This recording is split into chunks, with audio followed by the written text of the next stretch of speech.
Hey, hi, hello, and good afternoon. My name is Amanda, and welcome to Harmony Portal Tarot Live. It's looking a little cave-like in here. Let me just turn this little light on, just to give us a little bit of light on the situation. It's kind of deciding, is it going to be sunny? Is it going to be cloudy? We don't know. We don't know. So there's that going on outside. Hi, everybody. How are you? Happy Friday. Another cold has snuck back into my life, my sinuses, and all the fun things that go along with that. I think I sneezed like 30 times already this morning. Yeah, so we got that going for us over here. How is everybody? So today we are going to start out with just a bit of a talk, not as long-winded, I think, as I have been. And then we're going to get into kind of a collective reading just for what we need to know.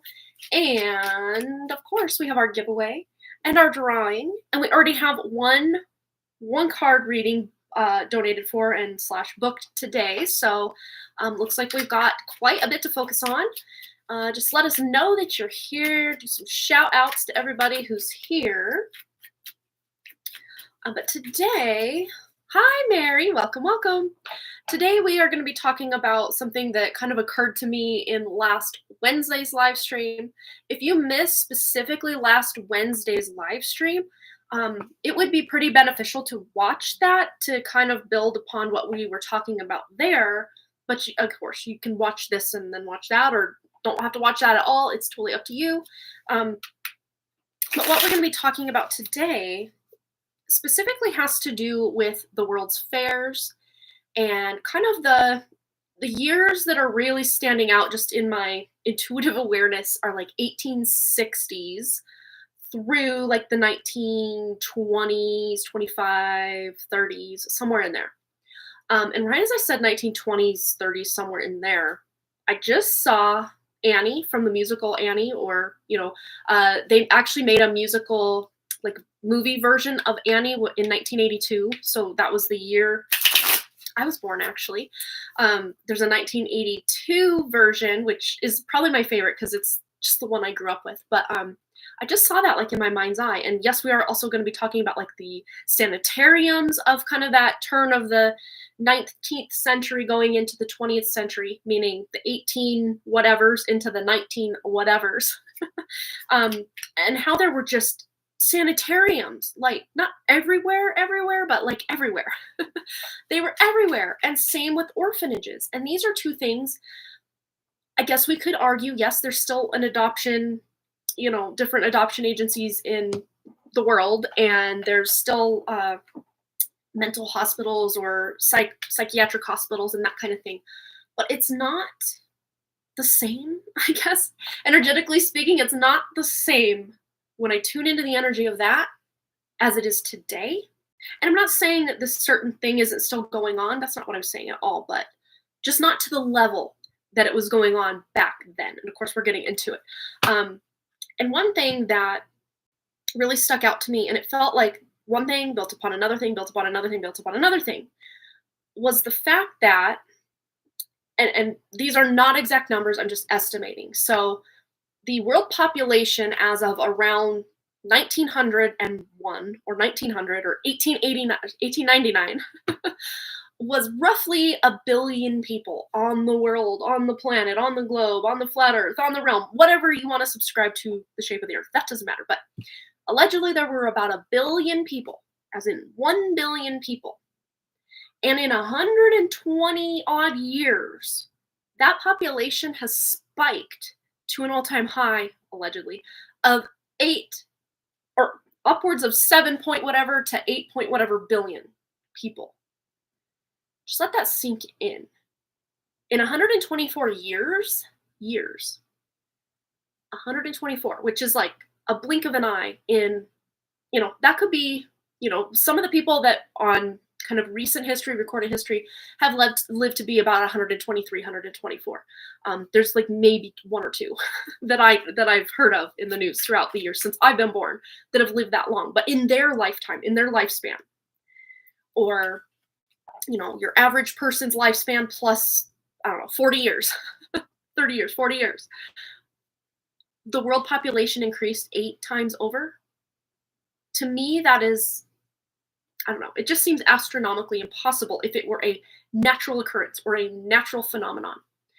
And I was watching, okay, I got to remember the exact name of it. I think it's called, and again, don't let the name of it dissuade you if you're not someone who's a flat earther. I'm personally not a flat earther. I'm not a glober either. I don't, at this point, yes, I'm curious, I guess, to see, but yet at the same time, I don't really care. And the shape of the earth itself, to me, in the grand scheme of what's going on here, does not matter. So don't let the name, The Lost History of Flat Earth documentary, throw you off. And of course, just go into it with an open mind. Pretend like you know nothing, because I think many of us, even what we think we know, we don't really know, because how can we go vet out that, okay, the sun is however many million miles away from the earth, and how can we also vet out that the moon is this distance away, or that the shape of the earth is this, or even that certain people even lived or wrote certain things or invented certain things. Like, we can't personally, from an intellectual point, vet that out, that it's true. We can't. I know if you were anything like me, I'd like to. I like to go fact check and make sure, but we can't. There's no way we can do it. So we can either believe his history books, or we can just kind of say, okay, that's what you're saying. And I'm sure parts of that are true. Some of that resonates like it's probably true, but ... There's something in there, that's maybe not true. And even if certain things were true, let's just say certain things that they tell us are true, are they true to the natural blueprint of this planet, or is this part of the false matrix? So even if something is truth, is it the universal organic truth, or is it the truth of the false matrix? Like, so there's yet another layer of the onion we can peel away and go, So if we're all cerebral about it, or intellectual about it, or rationalizing and reasoning about it, we could almost drive ourselves crazy, because answers don't come easy that way. At least with the way things are set up, answers don't really come that way. A lot of the answers that I receive, and a lot of you receive as just kind of downloads or resonance or just deep inner knowings, are just that, inner knowings. They're not these intellectualized or thought out plans or ideas or structures about the nature of reality as we know it. Because even in Vedas, the Vedic texts, they say that reality as we know it is the great illusion. It is an illusion. So they, again, truth in plain sight, they're telling you your waking life is actually more like a dream than your actual consciousness and spirit. I know I'm just kind of setting a foundation here for what we're going to be talking about. So again, keeping an open mind, an open heart, an open knowing, and just allowing yourself to maybe learn certain things, or just be open to maybe not just believing everything you're told, And I think many of us are already kind of on that path anyway. So it's been deleted and hidden, and the guy actually got doxxed. The guy that created it, he was going by Warrenon, and he has no affiliation with like QAnon or anything like that. But he just was like, I can't remember what Warrenon stood for, but it was like a really good. I don't actually have notes today. These are the notes I have right there, right here. Oh, and my little note to myself that Flawless won the drawing on Wednesday, and I, Mercury retrograde, just checked on out after everybody else's reading and did not do Flawless. So we're going to do Flawless's one card kind of pull as we do the other giveaway / drawing and all that. So yeah, I'm like, let me just write. And I kind of scrawled these down real quick on last Wednesday's live stream, because I'm like, ooh, I want to talk about it, but I just don't have time today because I've already talked for an hour and a half, and I think these people would like to get to their readings. So I kind of wrote it down. And then Wednesday, I had other things I really wanted to dive into because they felt more useful, I guess, than maybe the information we're talking about today. But this is just something that's really kind of close to my heart. Not this specific topic itself, but just being curious or being open-minded, because I was going somewhere with it. Snatch that thought right out. Oh yeah. Got it. Our history if they can warp or tweak or shield or lie about our history and keep it from us in some way, the truth of it, if you don't know where you come from, it's really hard to know who you are on a kind of personality slash ego slash DNA ancestral level. And if you don't know what your lineage has been through, yes, there is still that innate wisdom in your DNA to tell you the truth of what you've been through, even if the lies of the history books, not saying the whole history book's a lie, I'm just, be open-minded that maybe they're not telling the full truth, the whole truth, and nothing but the truth, so help them God. What God are they speaking of? Oh, I was in your dream last night, oh my gosh. But yes, we're going to get into this and the world population and things that make you go, about exactly how it can double, quadruple, octuple in 124 years. That's just insane, and it's unheard of. As far as I know, how did that not happen in the past? Maybe it did, but as far as the history that we have, that this is unprecedented. This population explosion, allegedly. Let me just do a couple of quick shout outs and then I'm going to get into my topic a little more succinctly, I guess. Mary's here. Brandy Lynn is here. Welcome, welcome. Yeah, welcome to spring. Blowing nose. Yep. Sounds like epistemology and existentialism topics there. Yeah. Yeah. Hi, Peekali. Hi. Yeah, I was in your dream. That's so funny. Oh, yeah. I actually have dreams about some of you guys as well. Brandy Lynn, I know I've had that dream. Like I drew your name, so it's like, and I have a face to a name now, but at the time I didn't.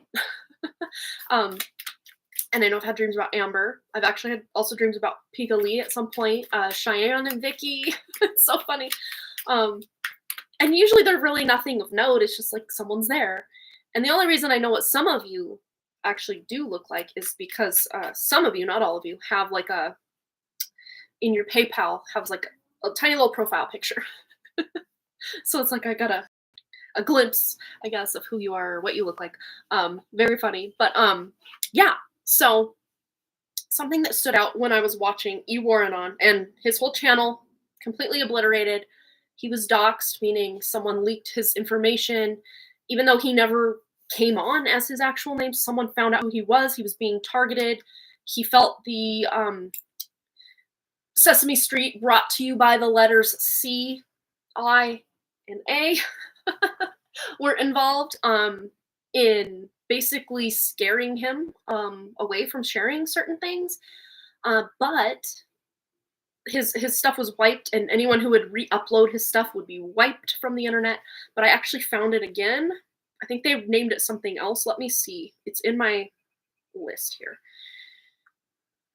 And there's two big documentaries, different parts, kind of accumulated into two separate documentaries. One's an 8-hour long explanation documentary, information presented, take it as you will, leave it as you will. And then another one's a 5-hour. Of course, watch these if you want. You don't have to. They're very long. I initially watched them on 2x speed. I want to say 3 years ago now. First time 2-3 years ago, somewhere in there. It's been a minute now. Let's see. Gotta get the right playlist to find it. But someone else, I just thought, oh, by chance, I'm gonna search on YouTube to see if I can find it somehow, and I found it. Both of them, again. Let's see. It's in here somewhere. All right. Nope, that ain't it. Sorry. Stand by. Okay. And I don't know how this person got away with uploading, so... Over 42. Oops, we don't need the ad. But anyway. So Age of Discovery channel. What on Earth Happened? Full documentary, 8-hour re-upload of Ewarrenon. So that's the 8-hour one, and then the 5-hour one is, again, don't let the word flat Earth, if you're not someone who believes in that, steer you out or steer you off. Just be open-minded to the presentation. It didn't persuade me that the Earth is flat or round or anything. It just really made me think, and tune into that deep inner knowing that personally, I believe it's more like a realm. I don't know that it necessarily has a shape or a size or like, I don't know. I don't know for sure. I don't know for sure. But those are two things. If you have some time on your hands or you're busy making something, I mean, you can just kind of listen to these as more like a podcast or something on in the background. But a lot of the visuals he gives you, to me, it felt like I was gaining more by watching it as I listened to it. Yeah. So in this dream, let's see.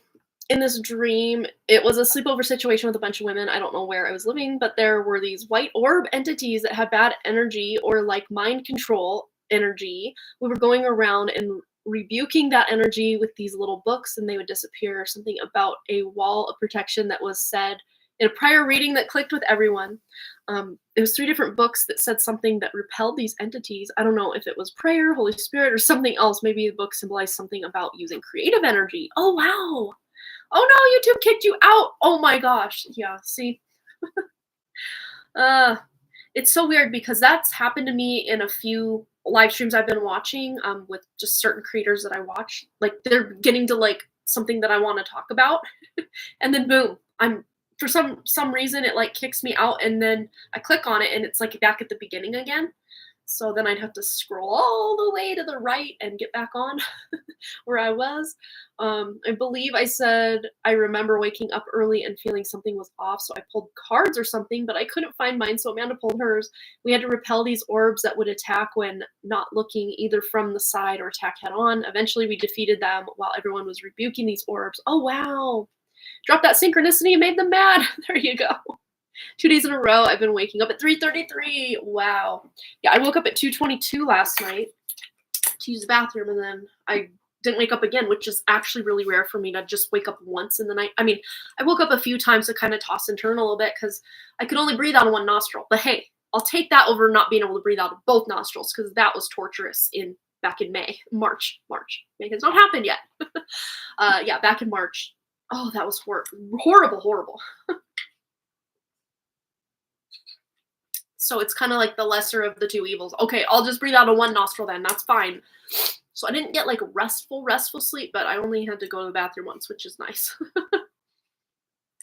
Yeah, both is torture. I just like to be able to breathe free-flowing energy, you know? Is that so much to ask? Oh, man. All right. So, yeah, as far as our, again, topic today, why, how did this population explode? Well, I have a few ideas. Just yeah, I do steam my nose once in a while, and I'm probably going to be doing that after the live stream. I'm going to not wash my hair, but like I'll throw it up like this sometimes during the day, and then when I just let it all flow down again, it's all kinked and turned and twisted in ways that look like it's just one piece of hair that's moving. So I just need to kind of wet it and just put a little bit more conditioner and gel in it just to, fluff it up a bit so it doesn't look so you can tell it was in a ponytail for the last 12 hours kind of thing. So yeah, I'm going to definitely be doing that so Wrigley has baseball tonight and Boston has a basketball game. But yesterday, oh my gosh, you guys, yesterday, they both had baseball at different times that kind of overlapped. And then Boston also had an overlapping basketball practice overlapping his baseball practice. I drove back and forth to the baseball field, 4 times because I had to drop Wrigley off, come back home. Boston's kind of still not feeling well. He's home again. I don't even know if I said that. Yeah, he was home on Wednesday during that live stream, and he went to school yesterday and all his stuff yesterday, but now he's back home again. So it's like, but yeah, it's just like go, grind. But then back up the hill, pick up Boston. We picked up some dinner because we just had no time to cook or anything. I probably could have prepared something like earlier in the day, but I didn't. I was busy writing and just continuing on with my project. So there was that. Drop Boston off, walk around for a while, pick Wrigley up, bring him home, back to the field again to pick up Boston. And then I pulled out of the baseball parking lot, and then I was like, oh no, I forgot your basketball shoes and your shorts and everything in a bag on the table. So I had to drive back home and then over to this other school that they normally don't practice at, that's like way out of the way because the school they normally practice at for basketball in the evening was busy with the band concert, so they didn't realize it was double booked. So we had to go to some random school off to the side no one's ever been to, couldn't find the gym. And it was only a 45-minute practice, and he got done right as this started. And of course, he basically had 15 minutes to practice. Good thing his dad's the coach. My husband's the coach of the basketball and Wrigley's baseball, but for Boston, the basketball, so that, he didn't get like docked for not being there on time or something. But oh my gosh, what a day yesterday. I'm like, and it wasn't the first thing I forgot, because I also had some library books I wanted to return into the book drop and forgot those. So it's like Mercury is extra retrograde these past few days for sure. But yes, back to the topic at hand. So as far as the population boom explosion, and something that really stood out to me, and I cannot remember if it was in E. Warrenon's videos, his documentaries, for lack of a better word, but there's talked about, I know he talks about the World's Fairs and maybe even the incubator babies. So there were the World's Fairs, obviously, and then there were these attractions, and I want to say they were also with the circus, and I haven't went and researched any of this, but just feeling into the knowledge or information about it, certain downloads or intuitive hits came up for me. The fact that there was this doctor, again, I don't remember his name, but he was kind of at the helm, or at the head part of all of these incubator babies that were touring the World's Fairs and different circuses and other events, all these in these glass incubators. And let me see if I can find a picture of one to give you guys a reference to what this looks like. So incubator babies.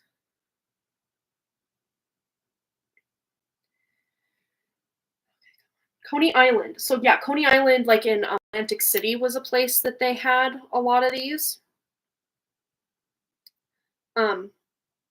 Yeah, went to all these different carnivals, circuses, the World's Fairs, all these big events. So here's the guy. So that's the doctor holding one of these incubator babies. So I want to see what the incubator, they look like a glass incubator. Yeah, sideshow doctors save thousands of babies and transformed American medicine, so they say. Let's see if there's any pictures, though. I want to see. Maybe I'll have to just do a Google image search. Okay, so here's it's kind of hard to tell what's going on. So here they are, everything's kind of roped off, or, guiding you. Really hard to see exactly what's this way. There we go. So there's those glass cases, which were the incubators of the day, and then people just kind of snooping around looking at them, My question is why? Why? And the second question I had was, where are all of their parents? I mean, there were thousands over the years, thousands and thousands and thousands of these incubator babies in these exhibits. Where are the parents? Another one.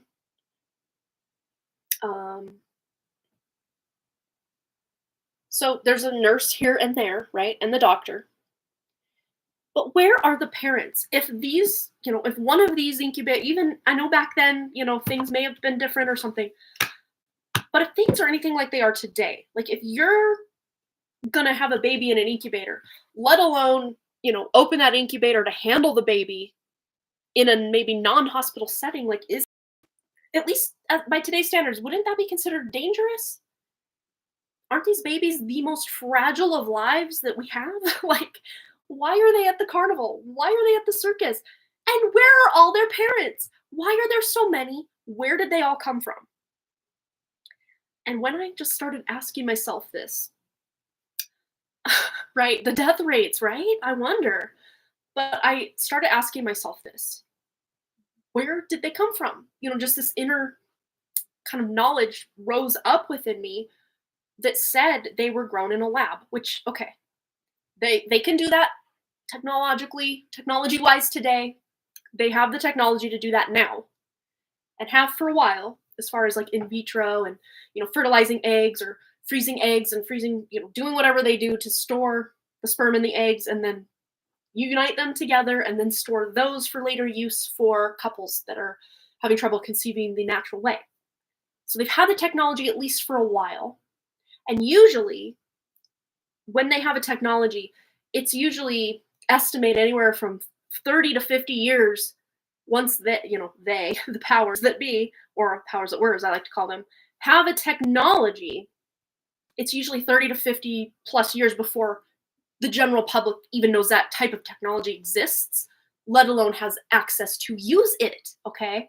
So keep that in mind. So I'm asking intuitively, okay, grown in a lab, and I'm thinking, again, I'm not using the word thinking like I was just using the thought process, but that inner knowing, I just think the word thinking is almost synonymous, just in our language as like, oh, I was thinking.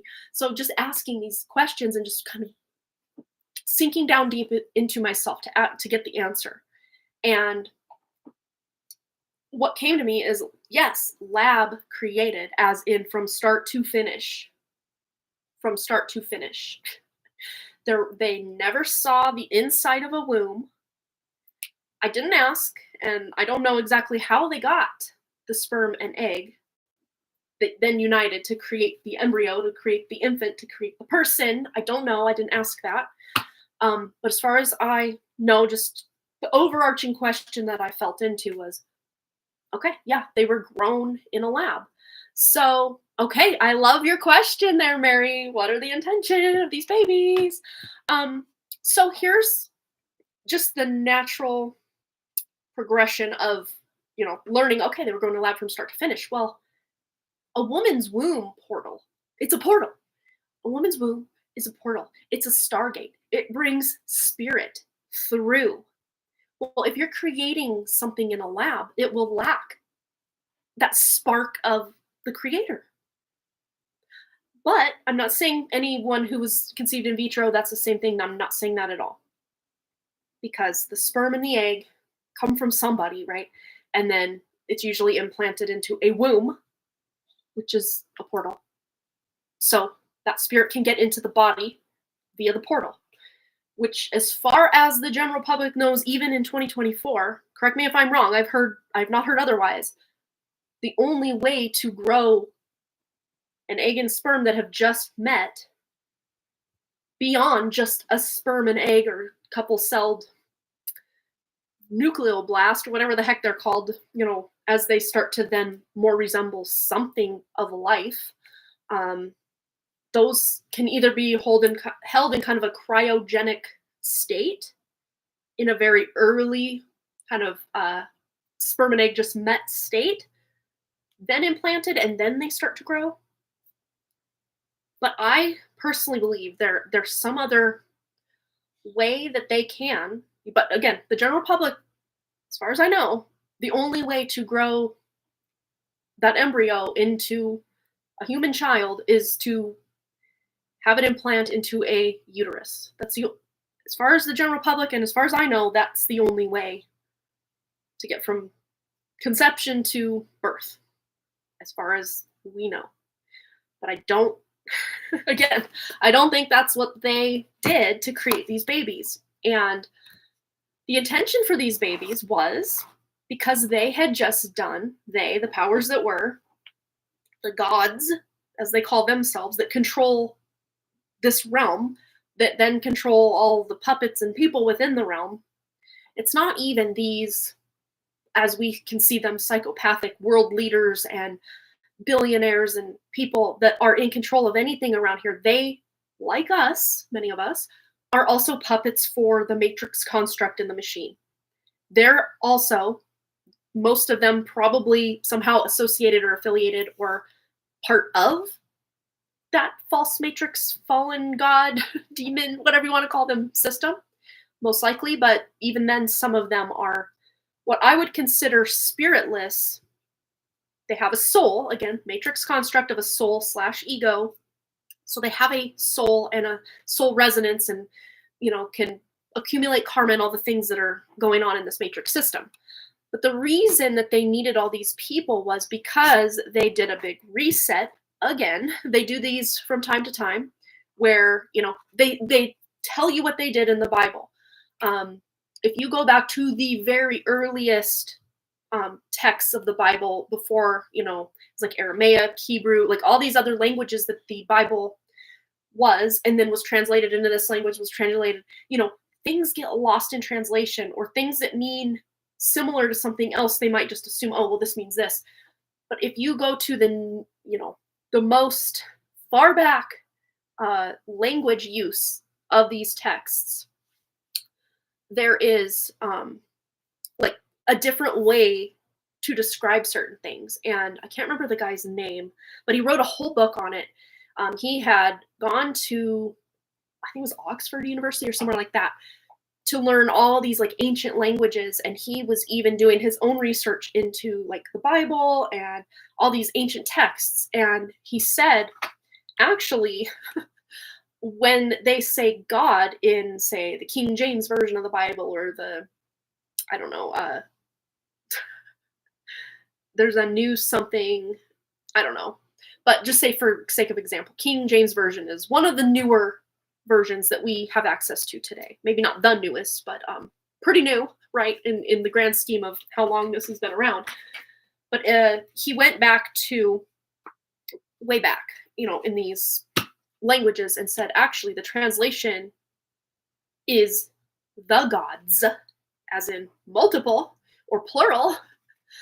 And you can see that because one God from this book and a God from this book, like, they don't act the same. And especially like if you compare the Old Testament to the New Testament, those of you that have read the Bible or just kind of at least know about the Bible in general, you can see what a just jealous and like just absolute evil God the God of the Bible seems like in that Old Testament. And I even, I was big up on going to all these different churches and vacation Bible schools and youth groups as a kid. Like I loved the fellowship and hanging out, and I loved learning things, even if, what I was learning scared me a lot of the time. But I just had this thirst for knowledge to know. And I'd ask all these questions, and one of my vacation Bible school teachers said, well, you can't ask that. And I was like, but what do you mean? I don't remember what the question was, but I remember her very distinctly saying, you can't ask that. Like, she was blown away that I would even think to question something that was written in the Bible. And from that, and I was pretty young, I'd say probably 3rd, 4th grade at that time. But ever since then, I'm like, there's something weird here. There's something off here. But anyway, I digress.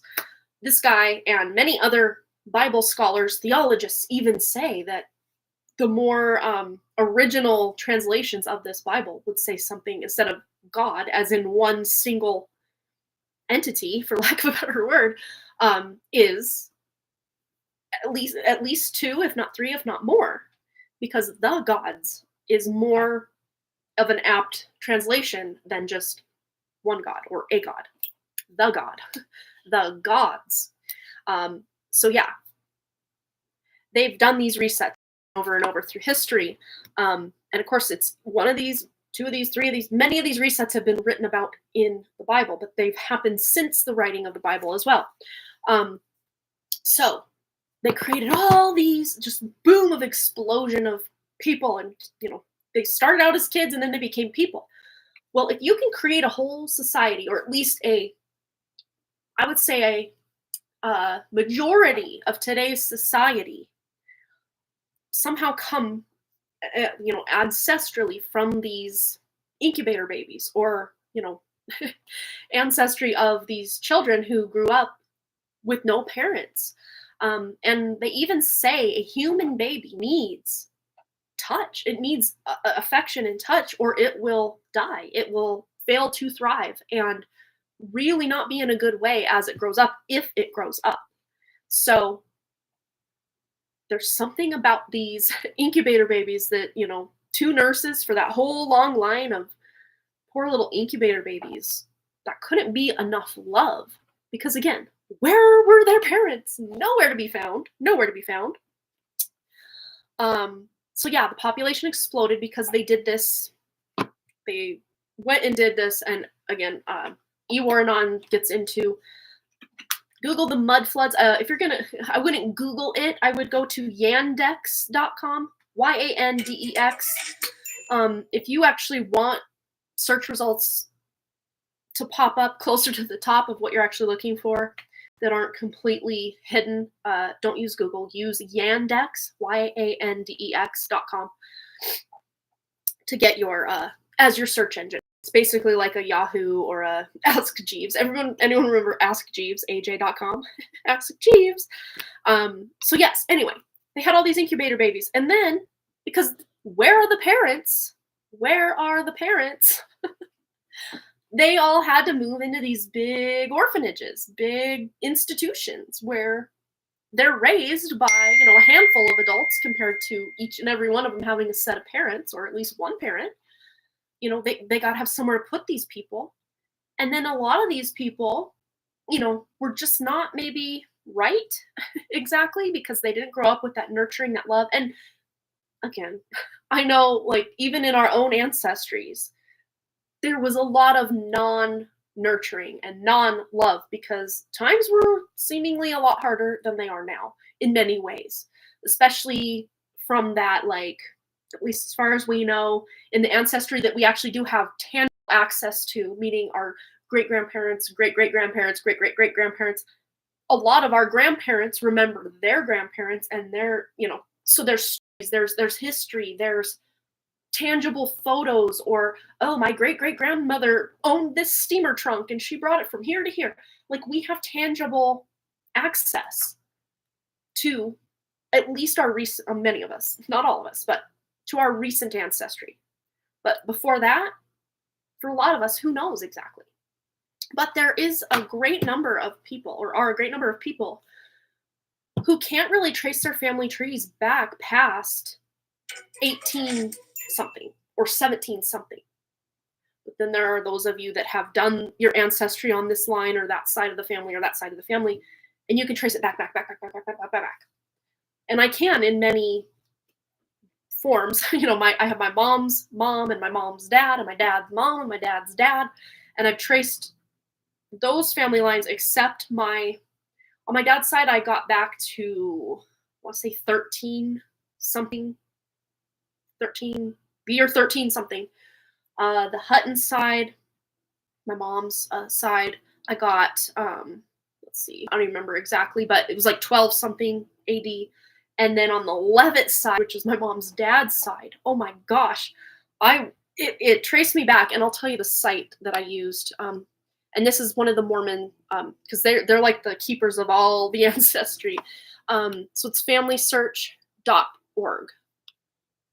And I'm tracing this line back. I'm just trying to see. I'm getting way back, like 40 some generations back.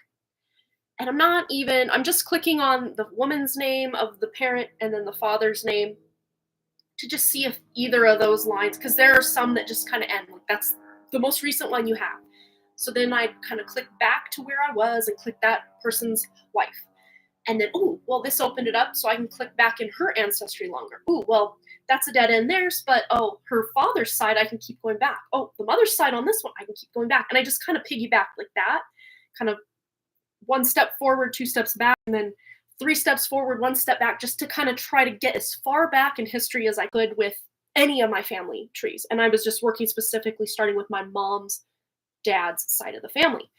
And I traced it back, and it went to like these,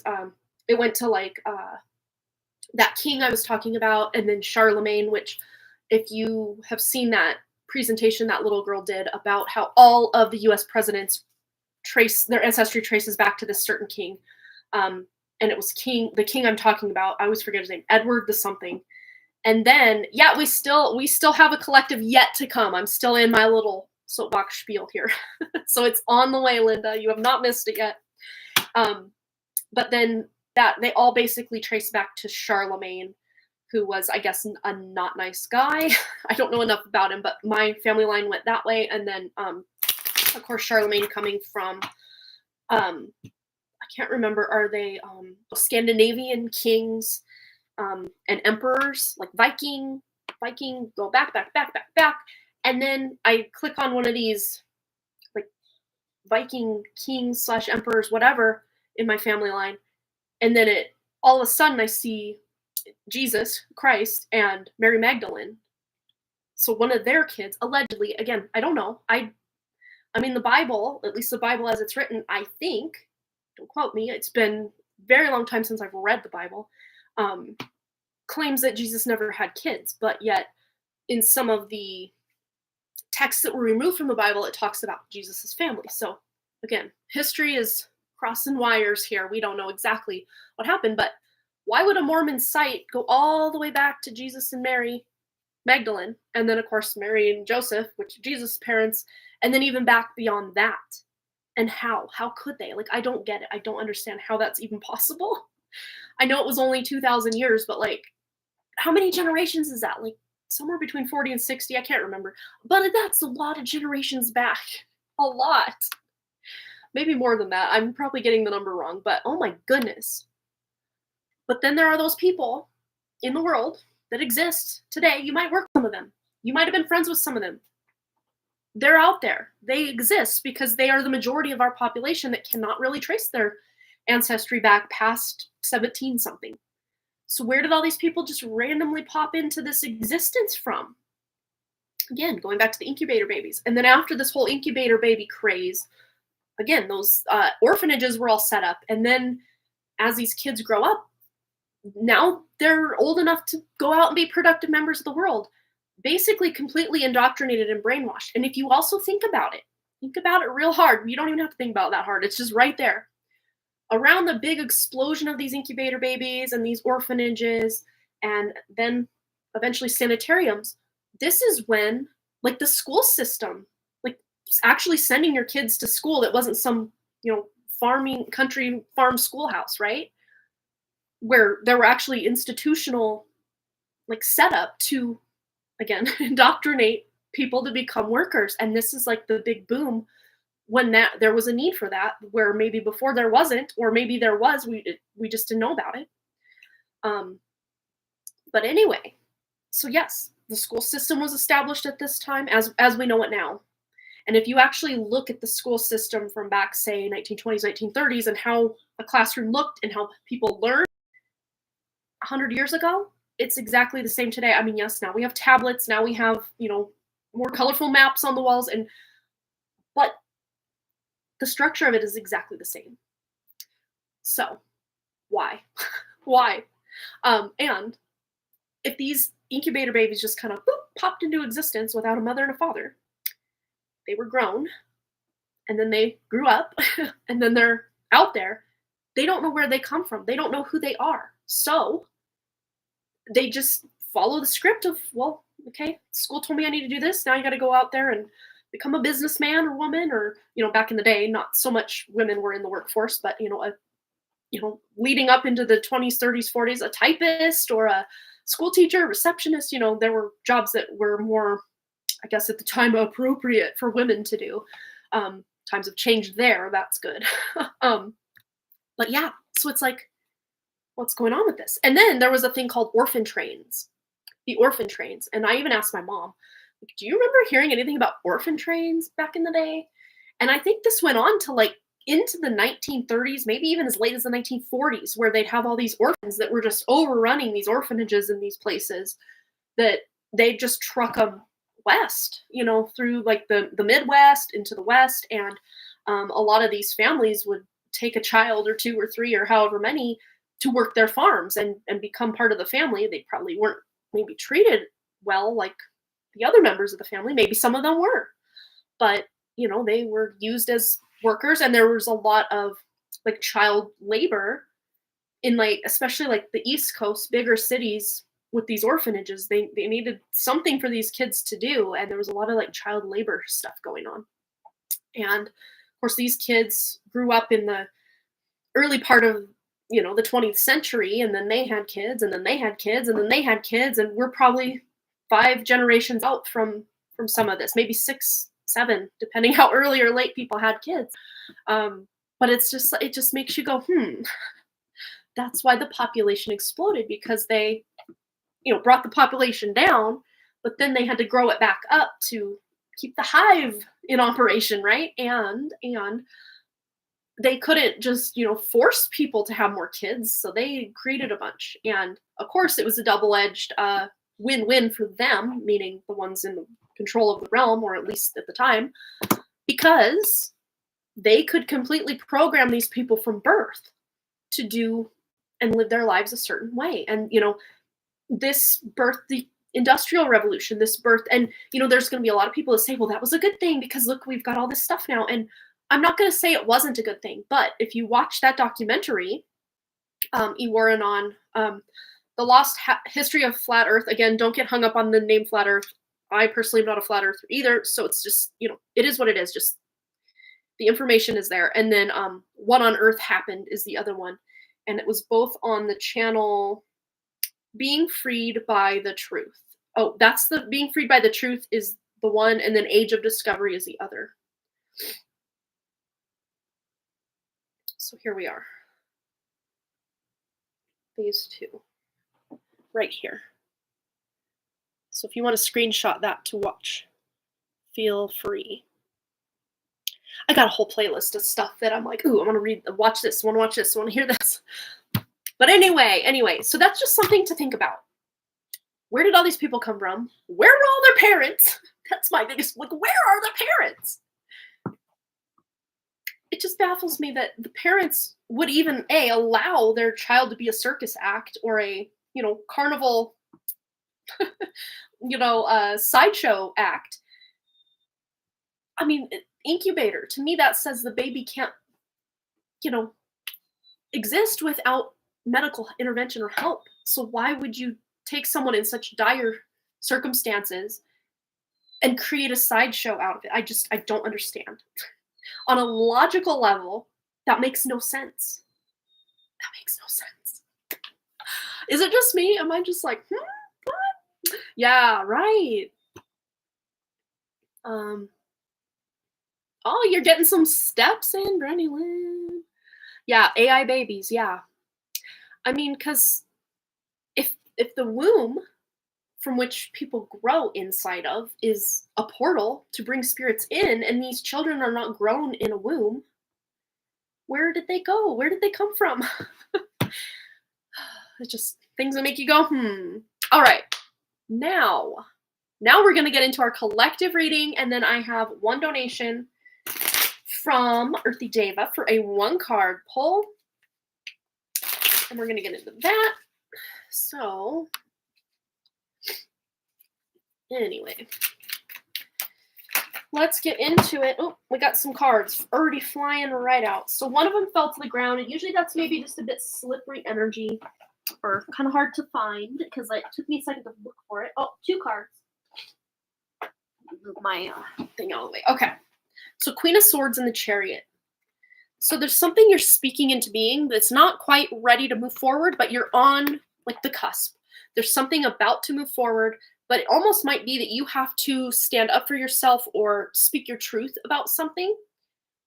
Again, she can be a little cutting with her words. She can be a little, snippy, snappy at times. So just try to find a tactful way to speak your truth, and you will be able to move forward very soon. So these are the 3 that came up that did not fall. So these are going to be much more within our grasp. So Knight of Pentacles, slow and steady. 7 of Cups, which is, it's funny, these are both Patience cards. The 2 Patience cards came out together, and then the Page of Pentacles. So a new beginning. Again, pages, yes. But Pentacles are the slowest moving, but they're the most, think of an illness or something. It starts as a spiritual problem or energy, and then it goes to the emotional, the mental, and then physical is the last way it shows up. So by the time someone has a physical manifestation of an illness or a disease or something, it's already been through all the other, ethereal and emotional and mental and spiritual bodies to then manifest in the physical. So it takes time. So there's something you're working on that's going to take some time. Have patience, but there is hope here because there's actually a lot of options, a lot of opportunities. And maybe that's where maybe even a bit of confusion comes in for you about whatever it is that's going on with your life. For some of you, that might be just trying to figure out, well, what do I want to be when I grow up? Or how do I want my next 3 months to look?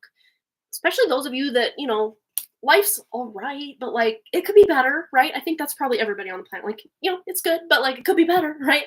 But if you're more in the boat or the camp of everything in my life has just gone off the rails, or I'm not exactly pleased about, this relationship, or, this or that, whatever it is.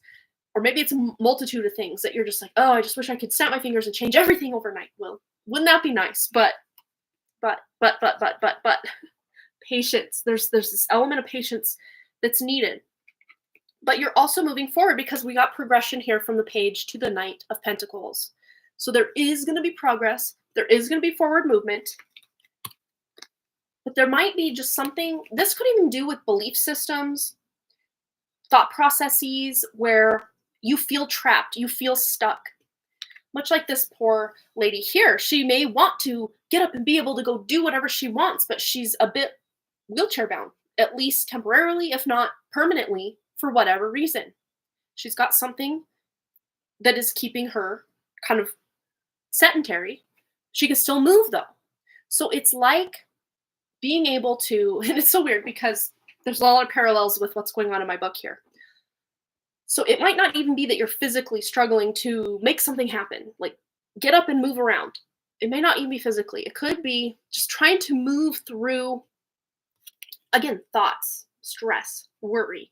How am I going to get from point A to point B? Just trying to really rationalize things. She's very in her head, maybe even about what the next step is. Where do I turn? So let's get some ideas or some advice on what is the next step? What is the next turn? King of Pentacles. Wow. So we skipped the Queen. Went Page, Knight, King.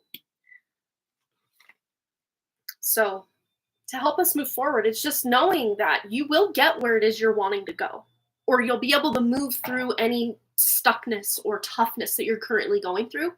It's just going to take a bit of time because, again, the King of Pentacles does not become the King of Pentacles overnight. It's about accumulation and work, and maybe sometimes that money's flowing out, but then again, that other times money's flowing in. And it's just about keeping a balance. That's more King of Cups.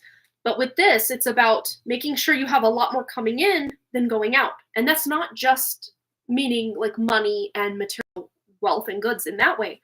But as far as your health goes, as far as overcommitting yourself to people, you want to make sure there's a lot less of your energy going out to all this stuff and more of it's coming in. So let's see. Anything else?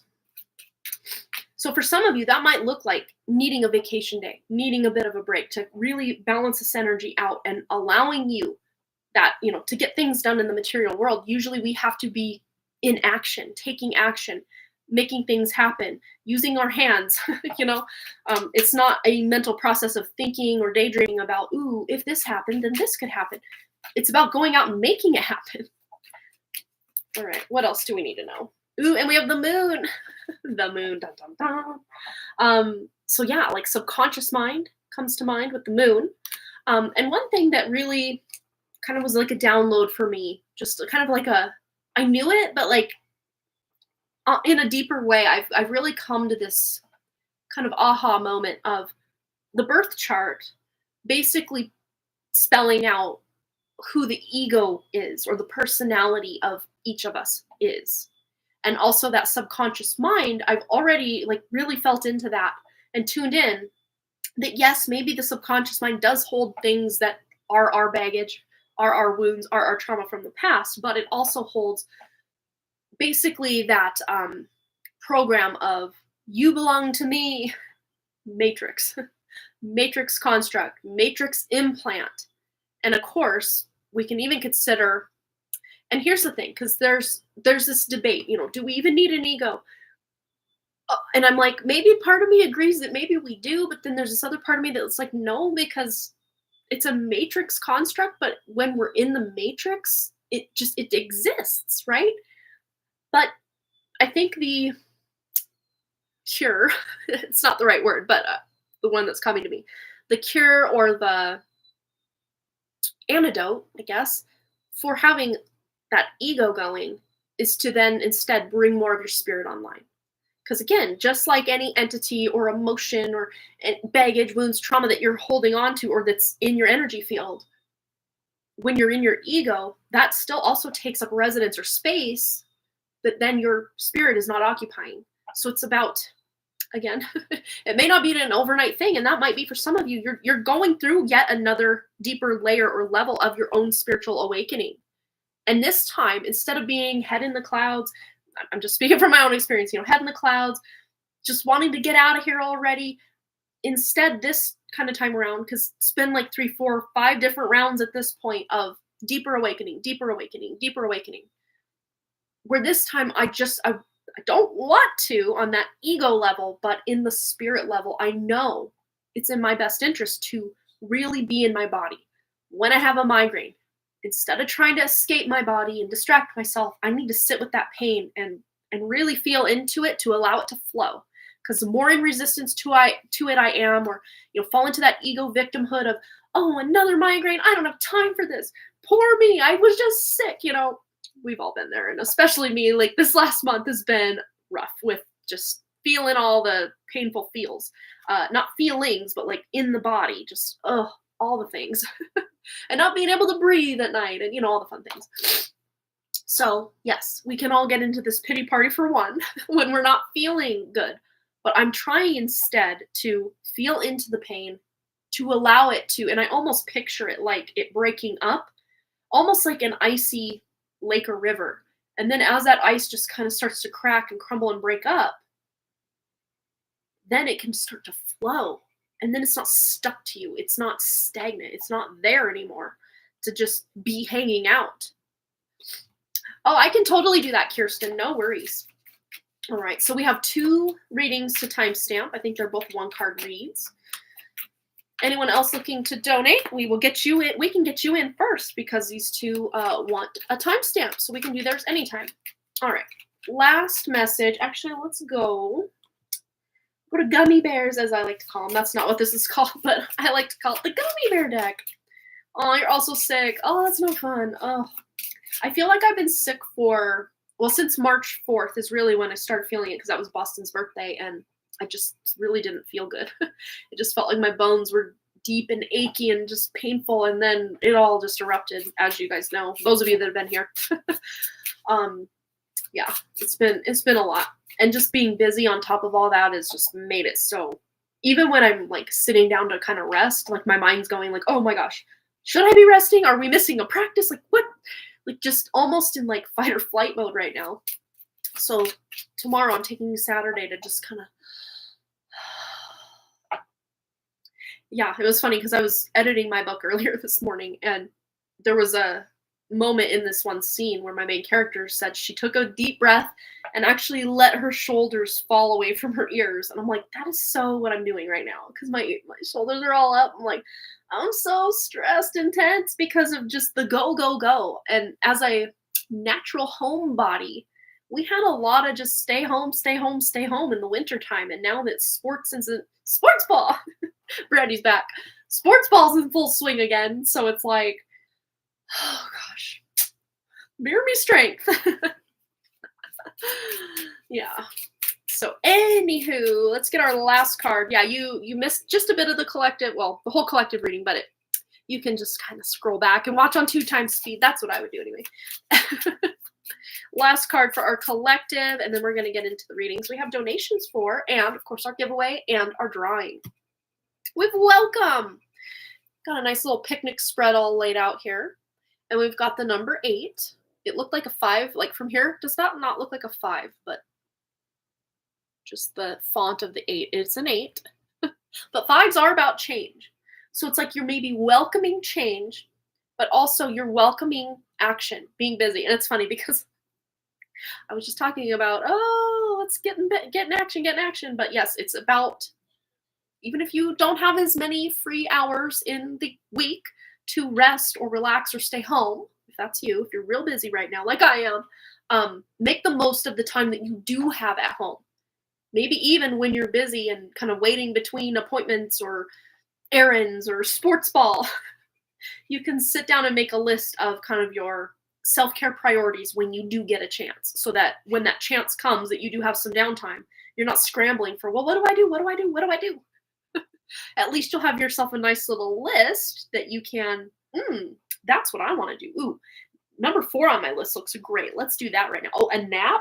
that's number 1 on my list. Let's do it. I actually, the last 2 days, I took a nap in the car. I drive up to the school and just kind of hang out for about 40 minutes before the first one is out of school, and then an hour before the next one's out of school. But I took that opportunity to take a 20-minute power nap. I was so tired the past few days. And yesterday it actually got up to 69 degrees here in town. And I had all my windows up and I fell asleep with my sweatshirt on. I was sweating. I'm like, oh my gosh, I'm going to roast myself in the car. I better roll the windows down. Aren't those cute? I love the gummy bear. I know they're not gummy bears, but I don't know. I just call it the gummy bear deck. All right, one more. Oh, we got 3 falling out, so I guess we get 3 more. So we have recipe, intuition, and alchemy. Ooh, and alchemy and recipe really do go hand in hand, because a lot of times, especially if you're just kind of adding a dash of this, a pinch of that, ooh, this intuitively feels like I should put this in the pot of soup, or whatever it is you're making. Sometimes even like modifying an existing recipe just by adding a few extra things, or maybe taking a few things out that you don't enjoy in the recipe. That is like alchemy, if you think about it. So, and recipe is kind of like writing out a list of things, because usually when you're reading a recipe, it's kind of a list of instructions or ingredients or steps to then infuse or alchemize those ingredients together. But yeah, for some of you, this is just about taking what you've already got going on and making the most of it. Especially if you are in circumstances like me with all the activities and sports and school stuff going on. I can't just sit that one out. I have to be there. I have to be mom. I have to show up. Not like have to, like, oh, what a burden. I love it. But yet at the same time, it can be a bit stressful and it can be a little bit much, but I'm making the most of it and I'm making it work, and I'm trying to be present and enjoy each step of the way. It'd be much more enjoyable once baseball games get into full swing. It's just this practice and then practice and then practice. It's like, it's not enjoyable for me to watch the practice, so I usually just walk around. But when the games are going, like, that's more enjoyable because the games are happening. It's so fun. But yes, trust your intuition coming up. And there might even be something someone says. I'm tuning back into that Queen of Swords. There might be something someone says to you that you almost take personally or take as kind of a slight or an offense. Whether they mean it to be or not, don't fall into this like spiral of what they mean by that. Am I really that way? You don't have to sit there and pick it apart and analyze it. Just breathe into however it is that it makes you feel.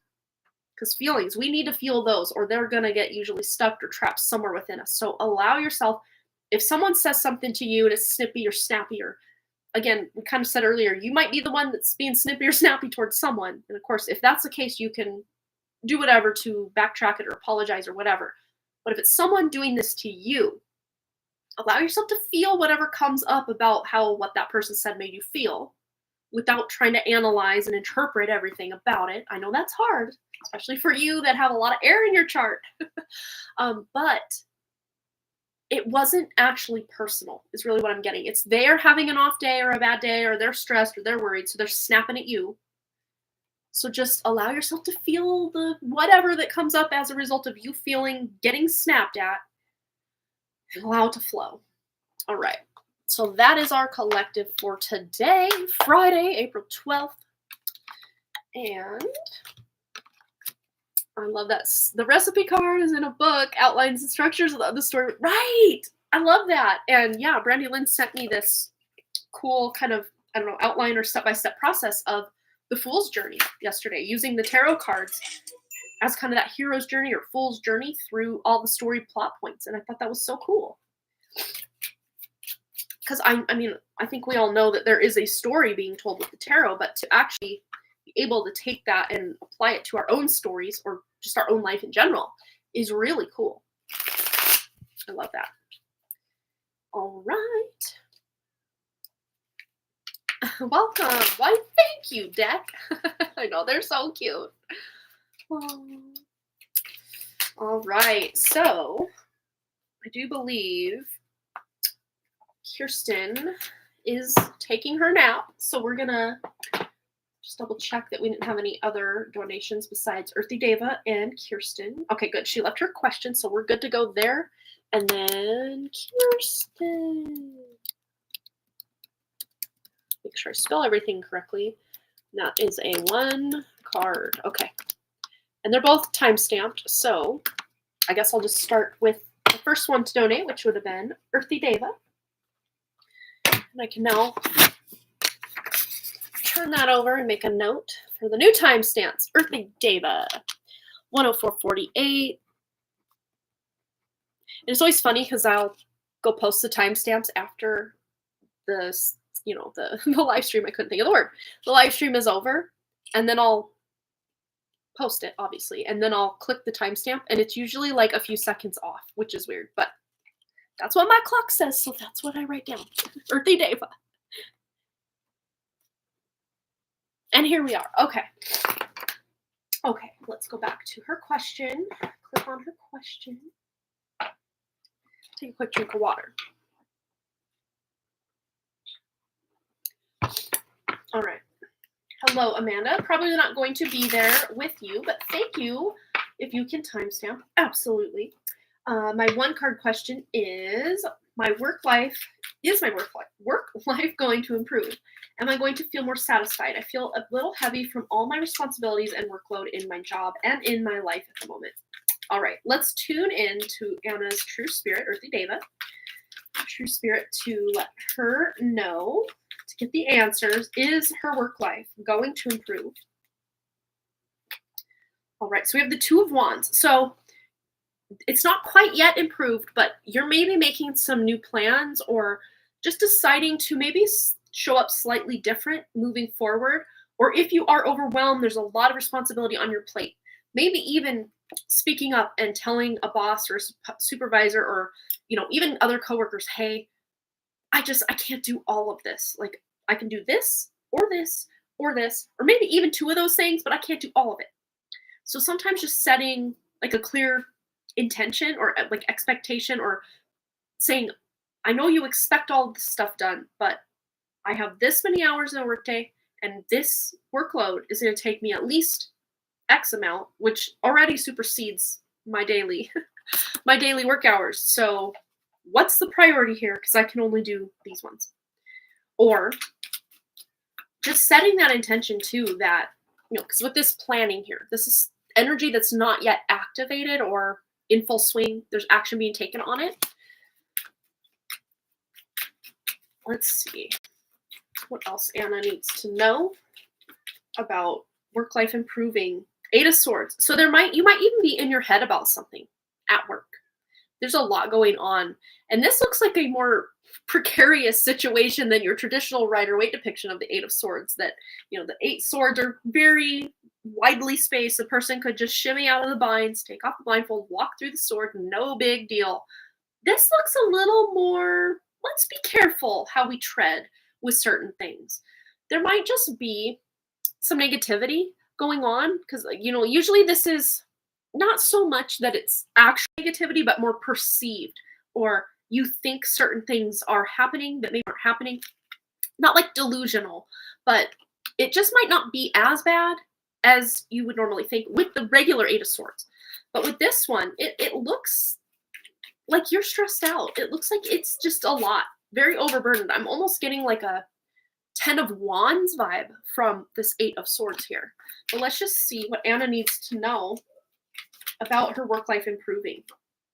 The Fool. So yeah, again, about making those plans. You might just be taking a whole new approach or direction with how you just show up to do the work. And this could even be, okay, I'm getting major confirmation now with this card. This could even be the fact that things have just gotten more stressful, more burdensome, more. It's all piled on, 10 of Wands energy I was getting from that 8 of Swords, to where you're just deciding, yeah, this job isn't for me anymore. So it's almost like you're being divinely guided to start looking somewhere else for a job, or, putting a resume or getting interviews somewhere else, to where you're no longer working at this job. But as far as being satisfied, let's see if she will be more satisfied. Or if it's even crossed your mind that, maybe I should just find a new job. That was your intuition speaking. Because things might improve, but there's some element of it that it's almost like you're jaded now, as far as, okay, so things got really difficult, really stressful, really like too much responsibility going on. And even if things do kind of quiet down for a while, it's almost like they're going to flow back into that state of, I can't keep up with all of this. But at the same time, if you love the job, if you love the coworkers, and it's just maybe you're in a season right now that feels very stressful, again, maybe having a conversation with a boss or a supervisor or superior at work to let them know, hey, this is just too much. I really love working here. I love the people. I love the vibe. I love the job, but it's just a lot. Like, again, just kind of, there's only this many hours in a day, and I've got this many hours of work, which is more than the hours a day I have to actually do the work. And just explaining the situation might be all you need to really even it out. Or maybe there's delegating from your plate onto somebody else's. Again, a boss would probably be the one to do this. But as far as feeling more satisfied, you might even be like taking on just as a, your nice energy, lovely energy, and you feel like, well, yeah, I can do that. I can do that. And maybe you do commit to, oh, I'll take that on. I'll do it. And then you're part way into it and you're like, wow, I should have done that because this is so much work. I thought it was going to be 5 minutes. I'm 5 hours in. I'm scratching my head. I don't know what to do. So there could be this level of even overcommitment that you're giving the job that you don't necessarily have to or need to, but maybe you feel you should, even if you shouldn't. But as far as feeling satisfied, Page of Swords, there's a yes.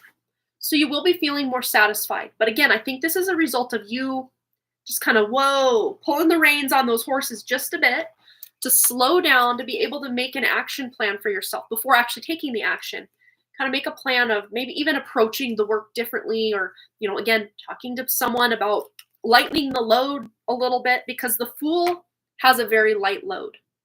This is a much easier trip to take with this little thing here than this really heavy backpack full of bricks that's got you teetering and tottering and about ready to fall over because it's so much of a burden. Your shoulders are aching. Your neck is hurt. You're about ready to fall over because your knees are going to collapse.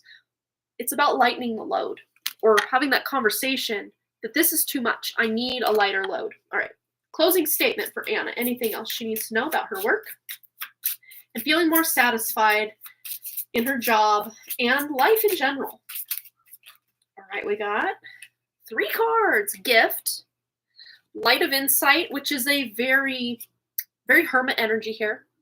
Very hermit vibe going on with this little lantern light. And then Roots. So you might even be going back to your quote-unquote roots at this job, or even just at certain things in your life, especially like spiritual roots or spiritual kind of foundations that you've set for yourself.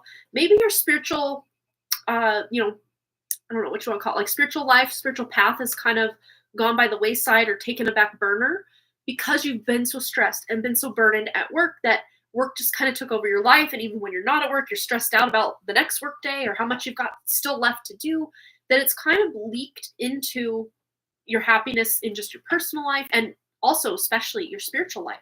So this just might be going back to those spiritual roots and really establishing that spiritual daily routine and check in with your own spirit and just that connection to God, or, the organic source creator, or, whatever you want to call that energy. But that exists within you, and tuning into that can sometimes really shake loose of a lot of the burdens. And that might be the gift that you're giving yourself, is that connection back to your spirit. And even if you've established that connection, you've kept that connection, maybe just strengthening or leaning more into your spiritual path to get you through this more difficult time at work can really be that light of insight you need to be able to then move forward. All right, Anna, I hope that resonated. But yeah, things will look up, especially if you speak your truth or stand up and say, hey, it's too much. And maybe even if you're realizing that, maybe I've just kind of hit the end of the road at this place and maybe it's time to move in a new direction, get a different job.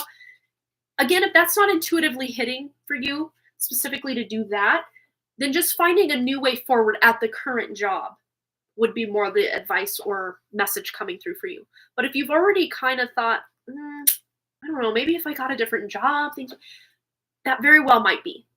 But if that hasn't even crossed your radar, you don't have to worry about that. All right. I hope that resonated for you, Anna. I'm going to timestamp that for you, so hopefully you'll be able to find that pretty easily.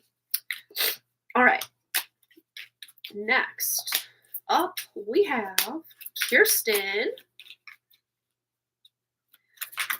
All right. And that's the last donation I have. so far. So right after that, if we don't have any other donations by the time I'm done doing Kirsten's reading, we're going to get right into our giveaway and our drawing. All right. Let's see. Another drink of water. Flush out the sinusy, yucky, fun stuff. All right. So Kirsten wants to know if she should get certifications in nonprofit management and substance abuse counseling. All right. So we'll pull a card for each one. You know how we do here. We'll do it. All right. So first off, should Kirsten, according to her true spirit, that's who we're talking to. That's where we want our information coming from. By way of my true spirit connecting to her true spirit, that's how we're getting our answers. So should Kirsten get a certification in nonprofit management? First card. And the other question would be substance abuse counseling. Should she get that certification in substance abuse counseling? Okay. First card coming out for the nonprofit management. We have here 6 of Swords. So this is about moving in a direction that is kind of unexpected. So if this is something that's more recent coming on your radar, or kind of like, oh, that would be fun. If this is a more recent, and by recent, I mean in the last, probably less than 6 months, maybe a year max. If this is an idea or an epiphany or a knowing you've had just in the last, 6 months to a year, or even yesterday, maybe it's that recent, who knows exactly. But swords are pretty quick moving, so pretty recent energy here. If this is something that's like that recent epiphany, recent occurrence to you, I'd say it's a good idea. But if this is something you have thought about at least a year plus and you just haven't done it yet, I don't think it's the exact right path. Because this card it's usually about deciding to go a direction away from where you're currently at. But if you've, again, been feeling this way for a while, probably better to go a different direction. But if this is very recent energy that's coming in, then go in that direction. Yeah, the 6 of Swords can be interpreted vastly different ways, depending how it kind of shows up, at least for me. So then, the substance abuse counseling, King of Cups, it brings you, that kind of work would bring you a lot of emotional fulfillment, and it would bring the people you're working with, your clients, your clientele, whatever we call the people coming to you that you're providing the service for, bringing them a lot of emotional fulfillment and balance as well, where maybe they don't have coping mechanisms or ways to navigate their substance abuse issues. You're giving them the tools to succeed. And again, the one thing that I'll say, like we always say and I think this card has come up for you with this exact question before, but the thing I will say is that it's going to be up to you, Kirsten, to really be responsible and in charge of really clearing your emotions, because you, as an empath, are really picking up on people's sadness and pain and wounds, and you want to, take it all away and fix it for them, which is all lovely and great, but they're the ones doing the work. You're giving them the tools to be able to do the work, but even just seeing just the levels of, stress and worry and hardship that the people you're working with have been through, it almost like takes a toll on you emotionally. So it's going to be up to you to really clear that out. And I think we've talked about that before, but you would be excellent at this, and the people that come to you would get a lot of benefit from you being the substance abuse counselor. So I would say it would be worth it. It really would be worth it. Let's get one more card on each just to see your best path forward as far as nonprofit management. 8 of Pentacles. So chipping away, working toward it. So this is more of a long-term. It might take you a while longer to get into the nonprofit management game than it would something else. But at the same time, this is a card, I want to call this like the mastery, mastering something. You're learning the ins, you're learning the outs, you're learning all the details, you're learning the big picture. You're in it, you know it. You maybe not yet, but again, this is a process. And as you start to learn, you're going to learn more and more and more and chip away, to where this is something you could really, have as a tool in your belt. As far as substance abuse counseling, Kirsten's best path forward. And we have the Six of Cups. So it's like there's a past life version of you that may have yourself been, abusing substances. I don't know that it's in this life, but it feels like past life, to where how, again, with that empath, you can really empathize with the people you're connecting with, because in other lives you've experienced certain things that felt like addictions, or things that were in control of your life. So it's almost like you're returning to your own inner self from your past, either your inner child, or if people in your family, maybe when you were a child, were dealing with substance abuse issues. I can talk, I swear. It's like you've already gained a lot of wisdom and knowledge in that realm, either in this life or past life, or many past lives, possibly, that will benefit. And every time we ask about the substance abuse counseling, we always get cups, which are very emotionally invested. They're caring, they're nurturing. That's exactly what you want in a counselor, is someone who cares and is nurturing. But again, for you to be able to kind of leave your work at the door when work day's over, you don't want to have to bring that home. And that might be the hard part, is just separating, okay, it's 5:00, I'm logging out for the day, and now I'm going to go about my life. But maybe you're still up at night thinking about what this one client is going through, and it's stressing you out. So it's about, clearing those emotions and having, I guess, even just boundaries between you and the people you're working with.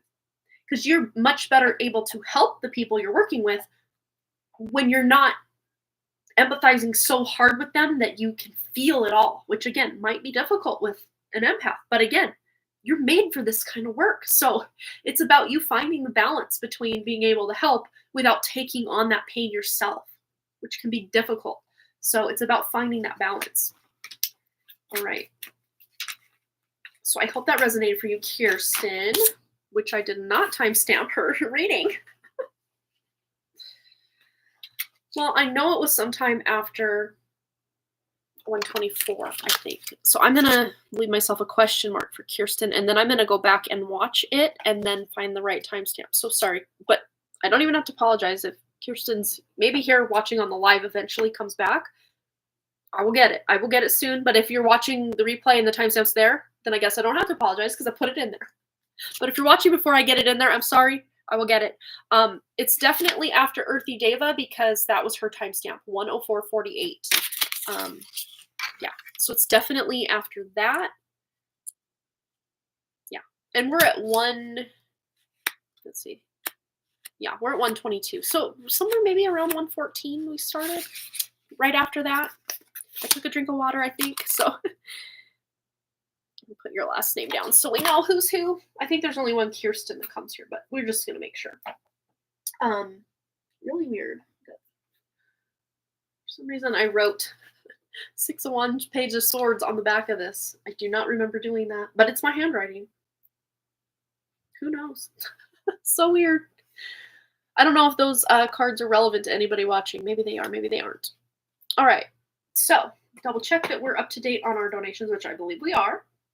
Yes, we are. Let's get into our giveaway and our drawing. Let's do it. Anyone else looking forward to the weekend? I know I am.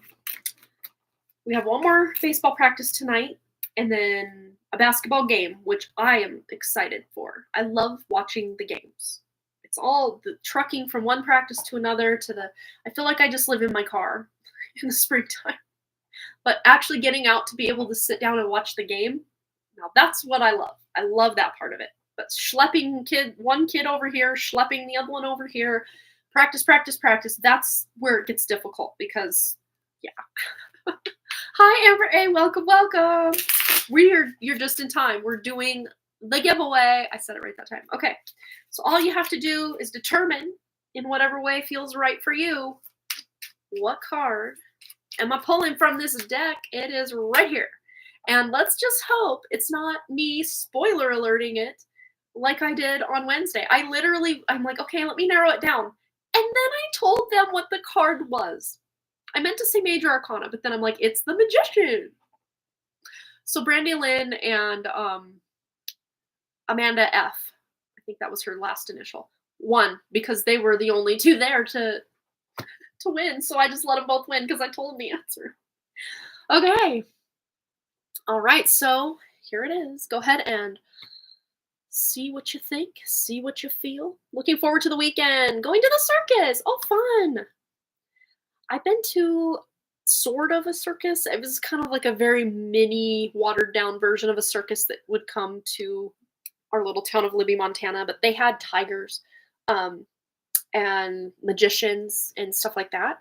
And they had the white tigers, which I don't know if they're a Bengal tiger or what. But my mom used to clean this laundromat. It was one of her like 10, 20 different jobs that she had when I was growing up. And the guys with the his name was J. Owen House. Yeah. J. Owen House was the like magician. And he came in and it was after the laundromat that my mom was cleaning had closed, but she let him come in and do his stuff because, you know, whatever.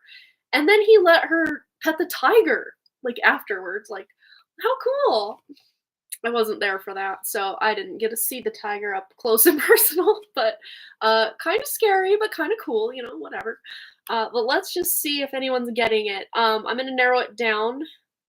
It is a wand card from ace through king.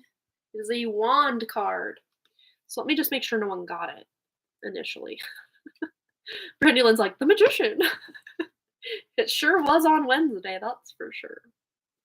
All right, let me just make sure we don't have, yeah, I'm double checking that I got the right card here. So I see the number a few times now, but no one put the suit behind it, which is wands. So we'll see. We'll see who gets it this time. All right, I'm scrolling down. 8 of wands, Linda has won. Correct me if anyone got it before Linda, but that's the first one I saw. 8 of wands for Linda. So whatever your question has to deal with, something's moving forward very quickly for you. So go ahead and post your question. Linda will get right into it for you. And everyone else that's here, put a 333. There's 3 people. There's 3 likes on the video, so it just makes sense. 333 to get yourself entered into today's drawing. Well, is it just today's drawing? No, it's a perpetual drawing. So your name, once it gets in there, until I pull it out again. Oh, Amber A said 8 of wands. Okay, see, then I missed it. So you both get the reading. See, my mistake equals your benefit. Just like last time. All right. Put a 333. I'm going to write your name down. And then, of course, we got Linda's question. And then also Amber's question, Amber A specifically, because we have a few Ambers that come here. So, yes, let's write down the names of those. Let's use orange today because I'm feeling fun. I'm feeling fine. Yay! Yay, Amber A. All right. Yeah, 333 again. I didn't even think of that. Oh my gosh, that's so cool. Pickly. Ruthie's out there barking. I hear her. Boston's home, so it's not like she's just roaming the place. I'm still not trusting enough of the dogs to just let them do what they do without me down there with them at night or when I'm having to work or when we leave the house. They have to go in the crate. Eventually, we'll wean them out of that, but until Ruthie can stay off the counters, we're going to keep status quo. Amber A, let's get you down. Amber A. All right, I'm going to show you guys the names as I add them. I'm just going to write them all out first. Brandy Lynn. That was totally unplanned with the 333, but there it is. Any others? Oh, Linda. Linda, I didn't get your 333. Let's get Linda's 333. And anyone else? Anyone else at all? That might be it. Anyone else just joining us? You just missed the giveaway, but there's still time to get your name in on the drawing in the next 10 seconds. 10, 9, 8, 7. Sorry. I'm annoying. Okay. Oh, and we also have Flowless from last Wednesday's live stream.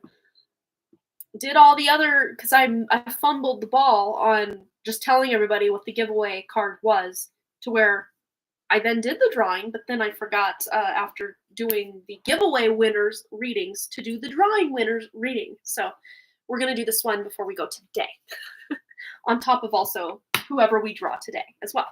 And of course, anyone else donating today, last chance, kind of last call for that in the next 15 or so minutes.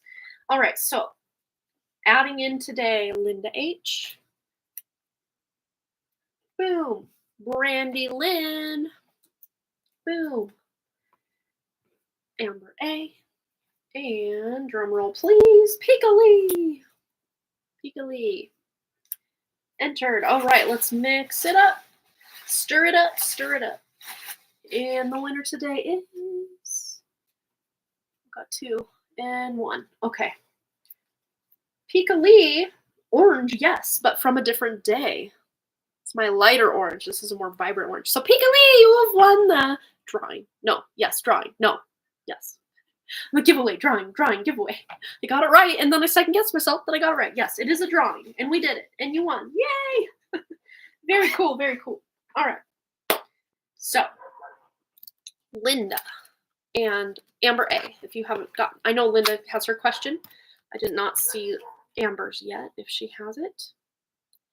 Okay.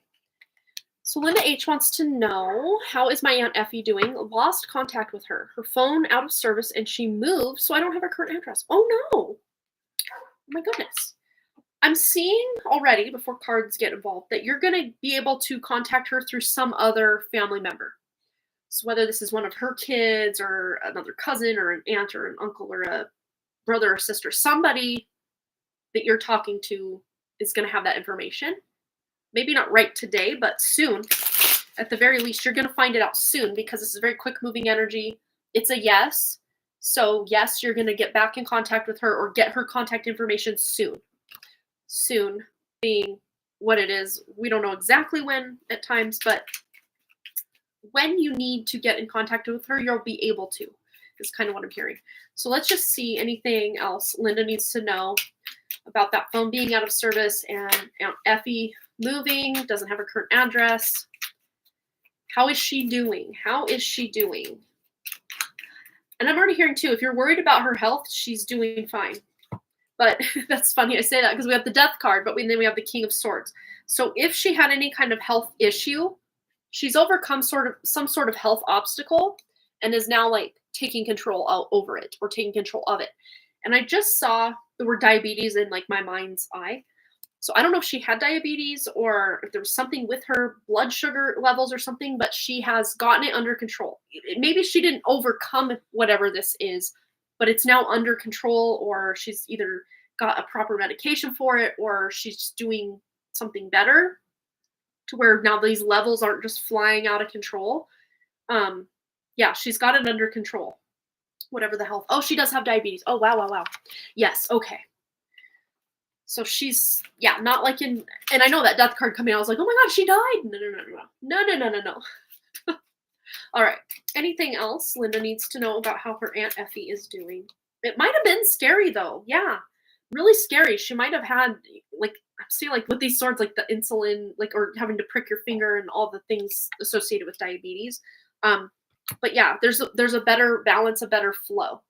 Like things aren't stopped up. I know with diabetes, it's like the glucose can't get into the cell because the cells are coated with like a fat or something. Again, I don't know why I'm doing it here, but like cells in the body can't take in the glucose. Yeah, something like that with diabetes. But there's now a flow. And it's almost like there had to be a bit of intervention, like medical or even her setting intentions, intervention to make things start flowing. Creating channels for which things to flow. So she's doing much better. Let's just see, besides the health stuff, just anything else Linda needs to know about how Aunt Effie is doing. 7 of Swords. She might have recently been in a misunderstanding with somebody. If she's not the confrontational type, then this was someone that came at her. And it feels something very trivial, very stupid. Disagreement, misunderstanding kind of thing. But yeah, she's just kind of taken a time out with somebody. And it was like mental games. There's somebody in her life that's been in her life a while that's just playing games, like mental games. Like, I never said that. No, you've always done that. And just trying to almost like gaslight her into thinking that the situation is different. But no, she's got a handle on the situation, but this person is trying to gaslight her. And it does, I mean, this is a all female deck, but this does feel female to me. Oh, she lives with her daughter that is not nice to her. Okay, that's what this is. Yeah, because this is a place she rests. So if she lives with her daughter, she also would rest with her daughter in the area. Let's just see if there's any concern that Linda should have about how this daughter is treating Aunt Effie, beyond what we've kind of already established. Is there any deeper concern here? The Emperor. So it might even be that a male family member stepping in to be like, you can't say that, you can't do that, or Aunt Effie herself is kind of taking her power back.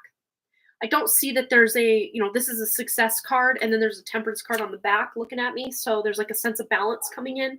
So yeah, maybe the daughter's still snarky or snippy or whatever, but it's like Aunt Effie kind of almost is just like, well, I guess it is what it is. I'm just going to do my thing. She can do her thing. And maybe sometimes they do get along, but then there's other days where she's like, I don't even want to see you.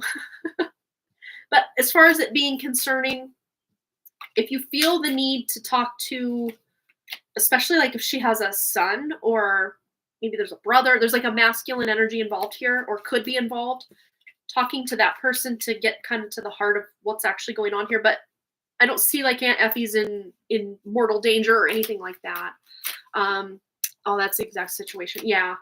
Especially if this daughter's kind of almost got narcissistic tendencies or like gaslighting. I mean, it's kind of like, it feels to me like Effie's dealt with this since this daughter was young.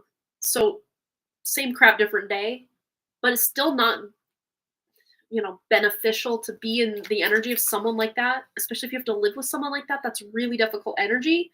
But if Aunt Effie's just kind of like, okay, whatever, it is what it is. At this point, that's probably the best approach for Aunt Effie. But if she's really struggling mentally because this daughter's acting a fool, it might be best to get some intervention with other outside family members to help get her in a better situation. But yeah, I mean, for the most part, she seems like she's able to rest. So even if this daughter is snarky and stuff, she's still able to sleep at night and get proper whatever. Yeah, she does have a son, and the daughter's husband is nice. Okay, well, hopefully this daughter's husband, if this is the one that lives with Aunt Effie and the daughter, can kind of play. Well, we did have that temperance card. Maybe he's like playing middleman or like kind of almost distracting the daughter from tying into Aunt Effie to just like, hey, you said you wanted to go buy some plants for the garden. Let's go do that right now. Because he sees that Aunt Effie and her kind of getting into it, and he kind of just removes the daughter from the situation. It's like he can kind of read the daughter, and he probably doesn't always agree with the way the daughter treats her own mother. Which, who would, right? Yeah. Aw, yeah, always send her love. I think that's beautiful. And that she can feel that for sure. Yeah. All right, Linda. Well, I think intuitively, if you ever feel it comes to a point where things are just a little out of hand, you can find that outside familial help to make a change. But I do see you being able to get in contact with her through some other family member. So if you have, contact information for, any of the others that are kind of in her realm, you can find out, and then you can get the number, and then you can call her. And I think it'd be pretty soon. So like if you just started making some calls or sending an email or a text to a couple family members, you'd probably get her new information like right away. But if you've already went that approach and no one knows, there is somebody who knows. So I hope that resonated, or at least brought you a little bit of peace of mind. Because things can be concerning, especially when you're kind of out of the loop or you don't know exactly what's going on. So yeah. Big hugs, Linda. Yeah. Totally. All right. So Amber A, go ahead and post your question. I feel like I gotta sneeze. Ugh. Either sneeze or don't. Make a choice. Make a choice. I hate that. Just makes your eyes water. I think it went away. Oh.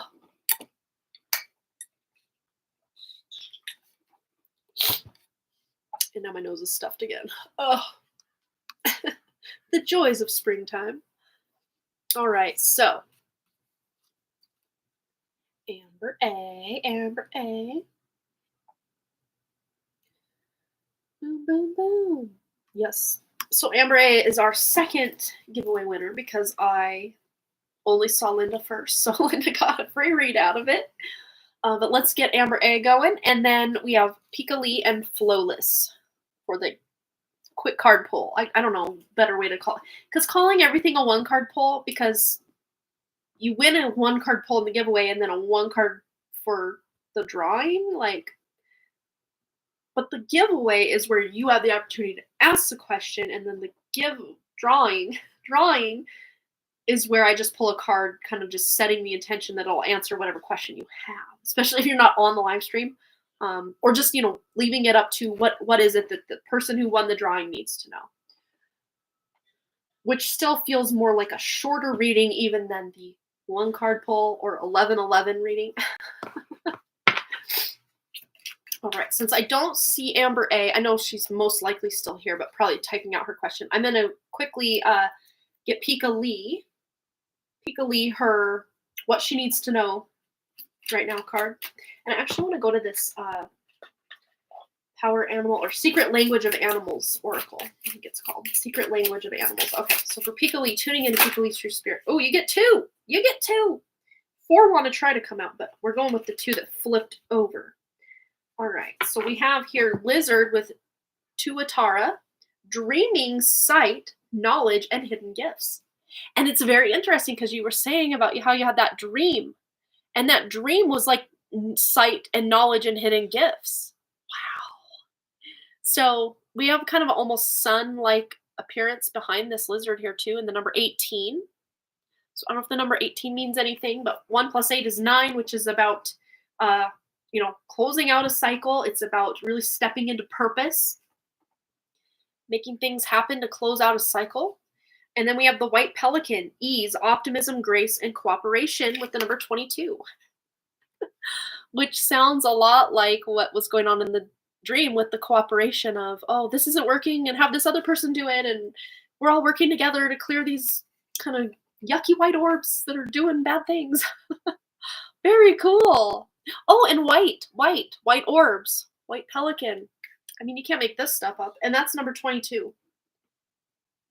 All these repeating numbers. What's going on? But yeah, just know that you are getting a lot of information, knowings, and downloads through your dream state. And it is going to bring some ease and like optimism in your life.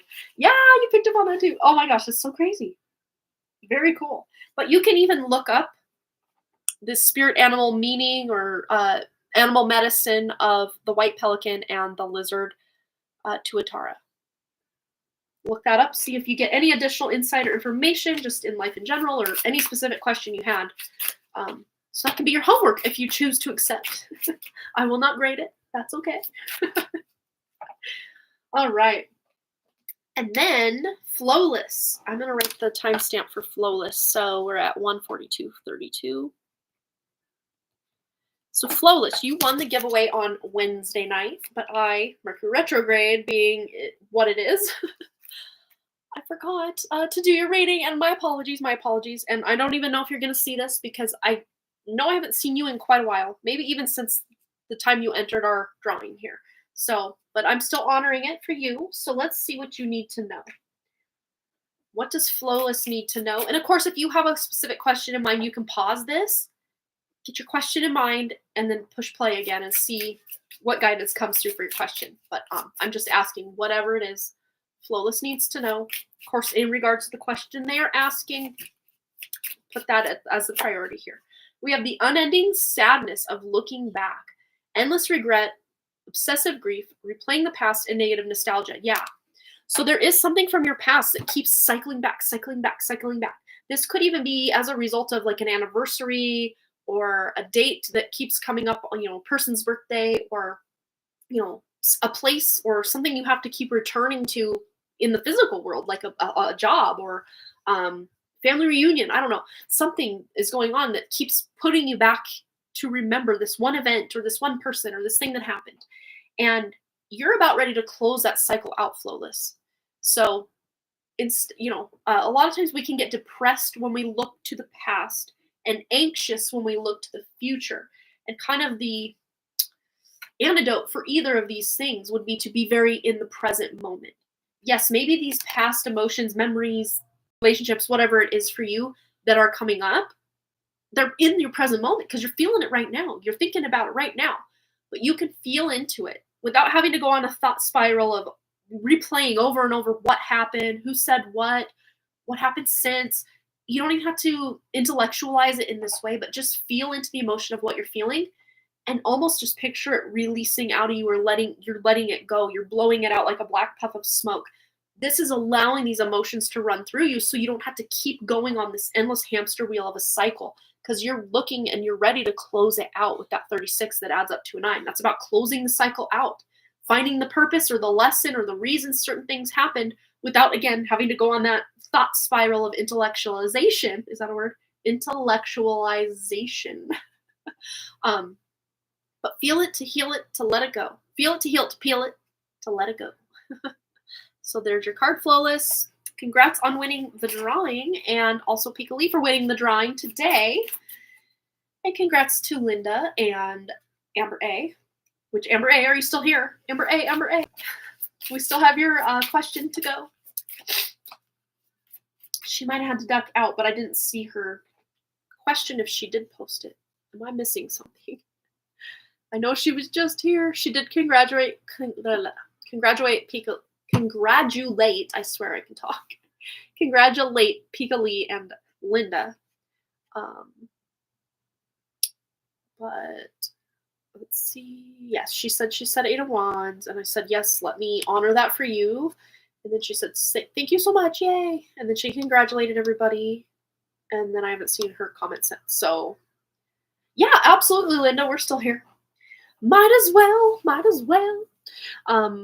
Yeah, but I'm going to just write Amber A down as far as she won the drawing. Sorry, the giveaway. Again, mixed it up. So she won the giveaway. But then she may have had to duck out or go. So I'm going to just put her name down. And then if she shows up on the next live stream or later this live stream, we'll honor that for sure. Amber A, 1 giveaway, but left. Question mark. Okay. So I'm still going to honor that. But yeah, I'll take a couple drinks of water. And then Linda's going to donate again for another question. We'll get right into that for her. All right. 2 questions, yes and no. Okay, perfect. That works for me. All right. So if you're just joining us, we had kind of a discussion on where did all these NPCs come from?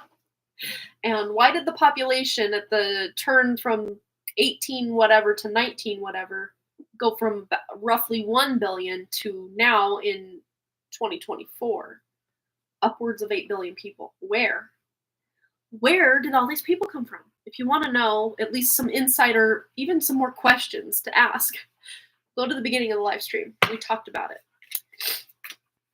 All right, so first question, son is looking for apartments for fall. One he really likes, is a bit expensive, but will this work? All right, let's tune in for Linda's son, his true spirit.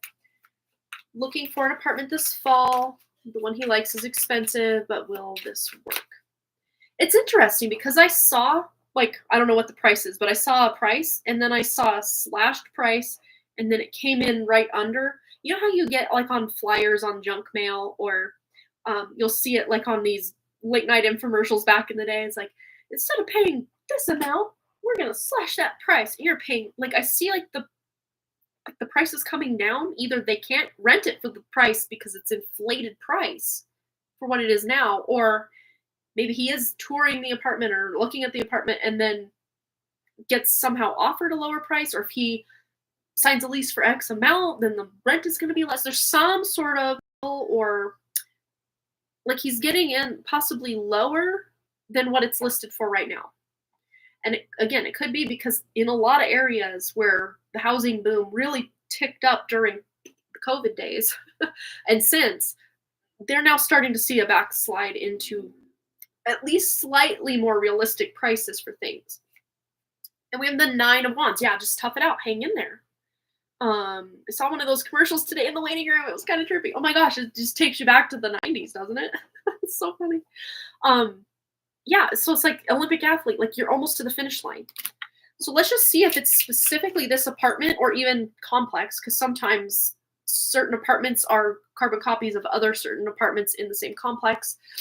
But let's just see if Linda's son will be getting an apartment in this complex he really likes that is maybe a bit expensive now, but will work eventually. Will it work? Will it work?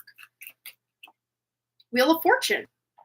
So we have real close to the finish line and then something happening and closing out a cycle, or, the next step in the cycle. So I would say yes with this. Again, somehow another one is cheaper, but an issue. Parking is an issue. Gotcha. The heart was in the way, so I couldn't quite read all of it, and that happens every time.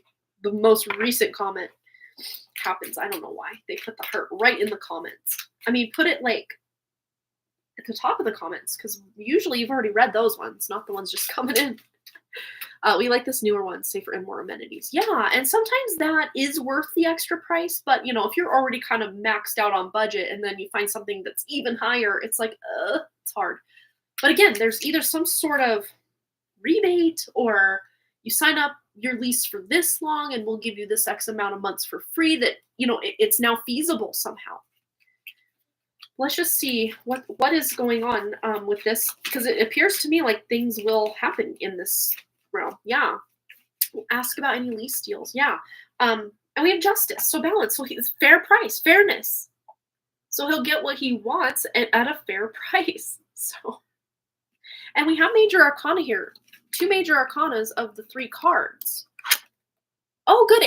Go ahead and post your question, because I didn't want to leave you hanging. Yeah, so me, there's a big change here. There's a big shift coming to his housing situation. And because we're focused specifically on this apartment that's maybe a little pricey, but like it's got all the good things, like that's so important to feel comfortable, and like it has the amenities you're looking for when you're home. But again, you don't want to pay your whole paycheck just to have a roof over your head with your amenities. Like that's not, you want some, money to do life with, right? So let's just see if there's maybe even any other apartment that's not the one in mind in this reading that could be a better fit for Linda's son, just to cover all our bases here. Death. No. He knows what he wants and he's going to get it. Not to say there aren't other opportunities, but as far as he's kind of already made up his mind, like, this is it. This is it. But I don't want to pay that. Well, he's not going to have to.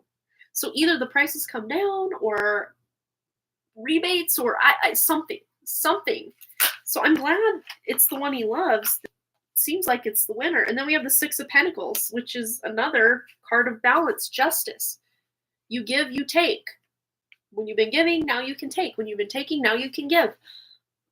So again, lower octave of the justice card, which he's already received, 2 balanced scales here. So he's going to be able to live in a place he loves and be able to pay the price that's fair and balanced for a good place. Yeah, info for lower rent at the apartment he loves. Yeah, find a way. There's a way. There's always a way. There's a loophole. There's something. There's something here. And it may, because I initially had kind of set the parameter of, because a lot of apartments in the same complex can be almost a carbon copy of another, of another, of another. It may not be the exact unit he looked at, but it is in this complex, or somehow owned by the same owners of this complex. That's kind of the umbrella of where he will most likely end up. It will be. So I hope that makes sense, that it may not be the exact unit he toured already or looked at or is interested in, but maybe, down the road and 2 floors down or something, but in the same kind of conglomerate, if that makes sense. Okay, good, makes sense. Good. But if this unit has all those amenities, then this unit would have the same amenities, if they're in the same kind of compound, complex kind of situation. Yeah. All right. Well, I'm glad to answer that one for you. And your second question, Linda, is, go ahead and post it, and then we'll get into Amber. Amber's win. Amber's drawing. Sorry, giveaway win. Giveaway. Yeah. Oh, you posted it up. See, I'm just skipping it on out. And then we'll get to Amber's question. Oh, Brother Dean is looking at a boarding house option to live in. Will this work for him as it has stairs and he has leg troubles? Okay, let's tune in. Tuning into Dean's true spirit. What's in highest alignment for Dean? The boarding house option.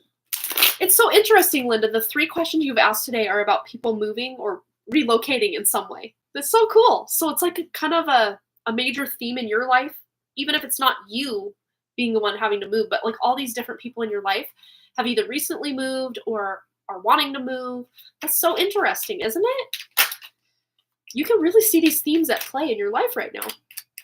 All right, so Brother Dean is looking at the boarding house option to live in. Will this work for him as it has stairs? Yeah, this specific boarding house. And there might even be, again, kind of like with your son's question, there might be an option that is like a ground level or maybe just first floor or something to where maybe there's an elevator situation. I'm not sure exactly, but I feel like there's going to be an accommodation. But let's just see. The boarding house option. Yeah, balance. Temperance. More balance, more balance. But this is like kind of what you give, you put out, or what you put out, you get back kind of energy. But also like someone, you know, spiritually is looking out for him. So he's got like spiritual helpers trying to make, this is a very flowing, maybe not easy, but simple solution, simple energy.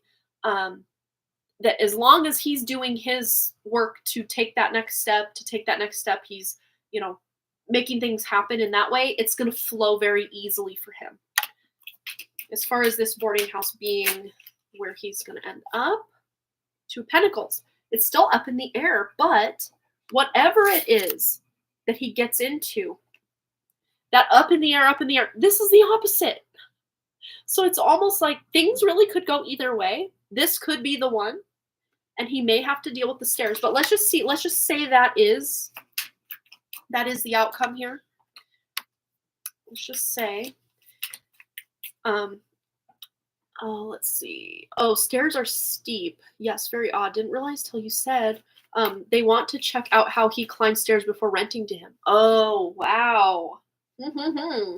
Yeah, and you got to think if there's a second or third or however many floors to this place, that there's a ground floor. And just maybe, somehow, some way, if there's nothing available ground floor now, by the time he's ready to make that next step, no pun intended, there will be a ground floor unit open. Something like this. That's really what this feels like. Because this is like a precarious balance. It would become an issue for him. At the very least, it's very inconvenient for him to have to go up and down the stairs when he needs to leave or go somewhere. That wouldn't be optimal for him. But to me, the outcome he's getting feels very flowing and optimal. So if it is this boarding house, it's going to be not up these stairs. Or they may see the way he goes up these stairs and like, yeah, we don't want that liability. Let's find a ground floor unit and get him in there. Well, let's just see the outcome of this for Dean, for Linda's brother Dean, in this specific boarding house situation. You know, whether it's up unit, down unit, wherever. Empress. Okay.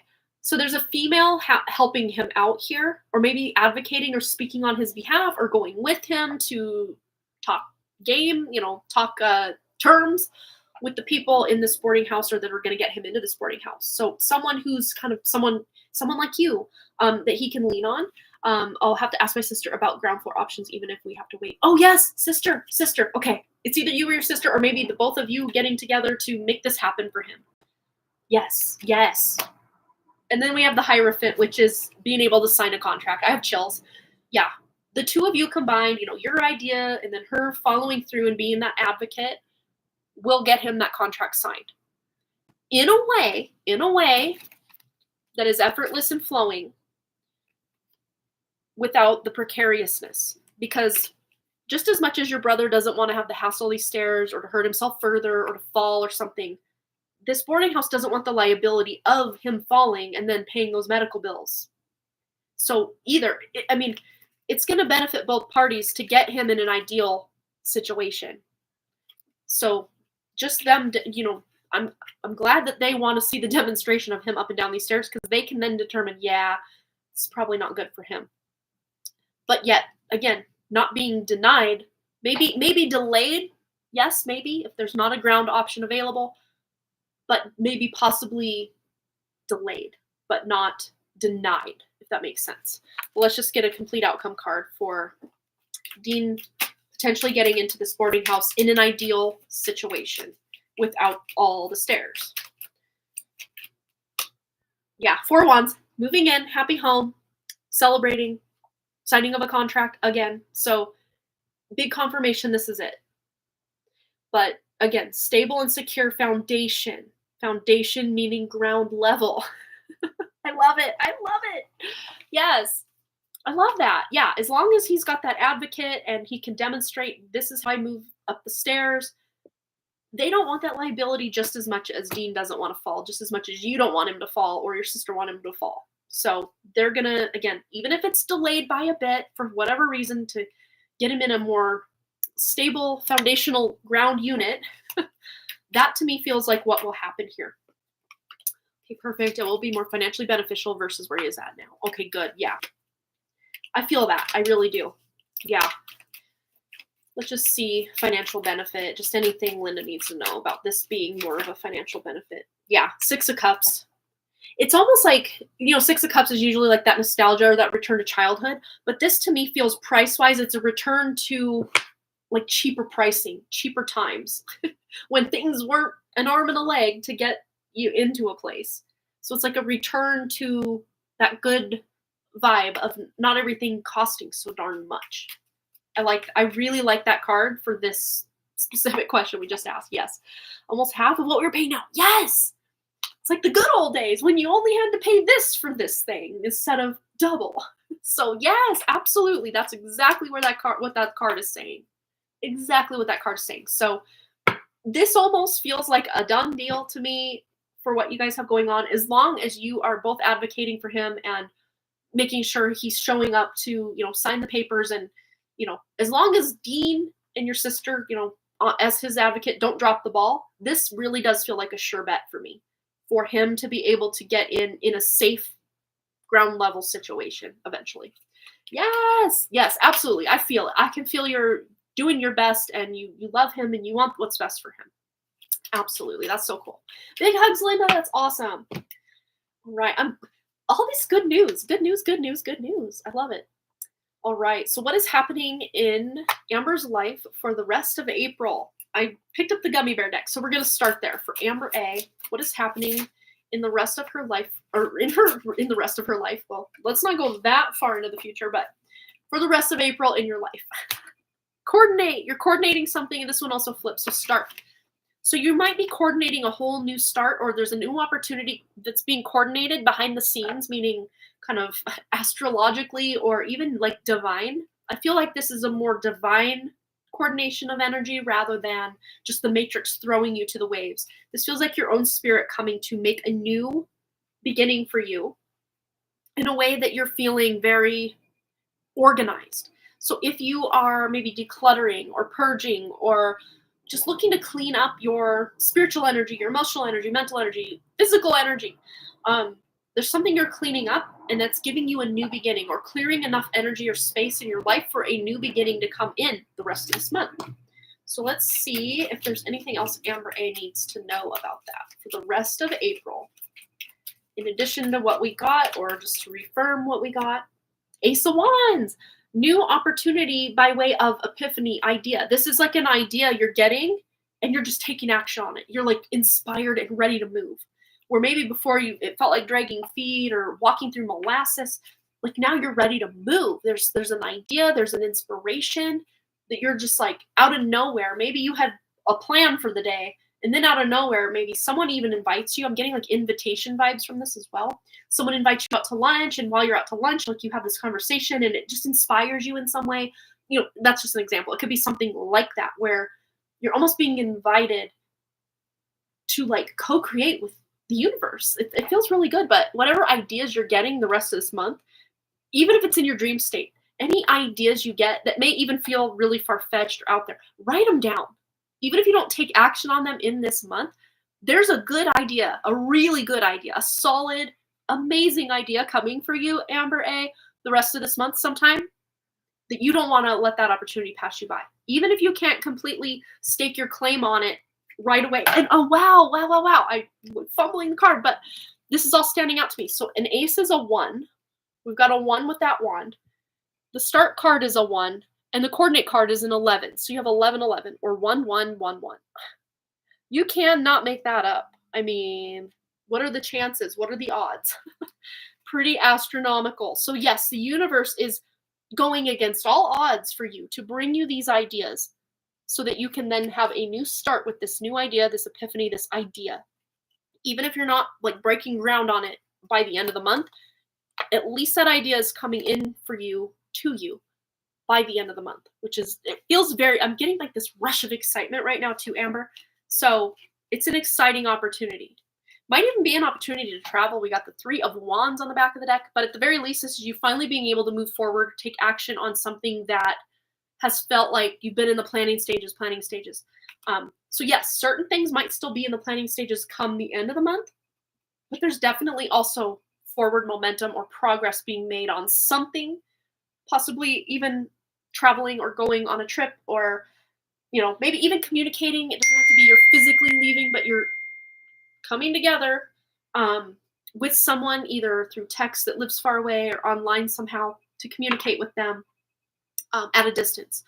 But again, could be physical if you have any kind of trips planned, or maybe that invitation is just an out of the blue trip weekend with a friend or a family member or something. Like you just never know what cool opportunities are coming. So just be very open to these cool ideas, opportunities coming your way, because there's going to be at least 2. I'm seeing very, very firm 2.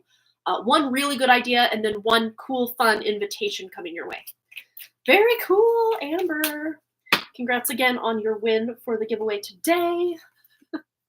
All right, and I think we've done it. We've hit the last donation and the last giveaway and the last drawing. Yeah, so I have to go find Kirsten's timestamp. But I will be back here on Wednesday. Again, we're kind of on our day schedule. Yes, you have a good weekend as well. I almost called you Amber. Linda.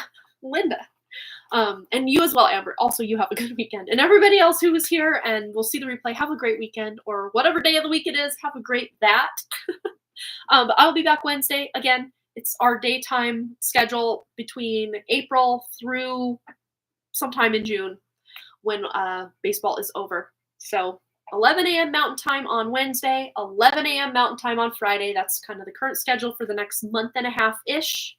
Maybe 2 months. Kind of, yeah, because 2 months would put us into about mid-June, and that's maybe even through June, depending. But kids get out of school sometime either first or second week of June, usually. So, you're so welcome. Absolutely. There's someone I want to see who lives far away, and I'm trying to move out of state. Okay, there you go. Well, good, cool opportunities. Ooh. Now my ear's ringing. My left ear. Very interesting.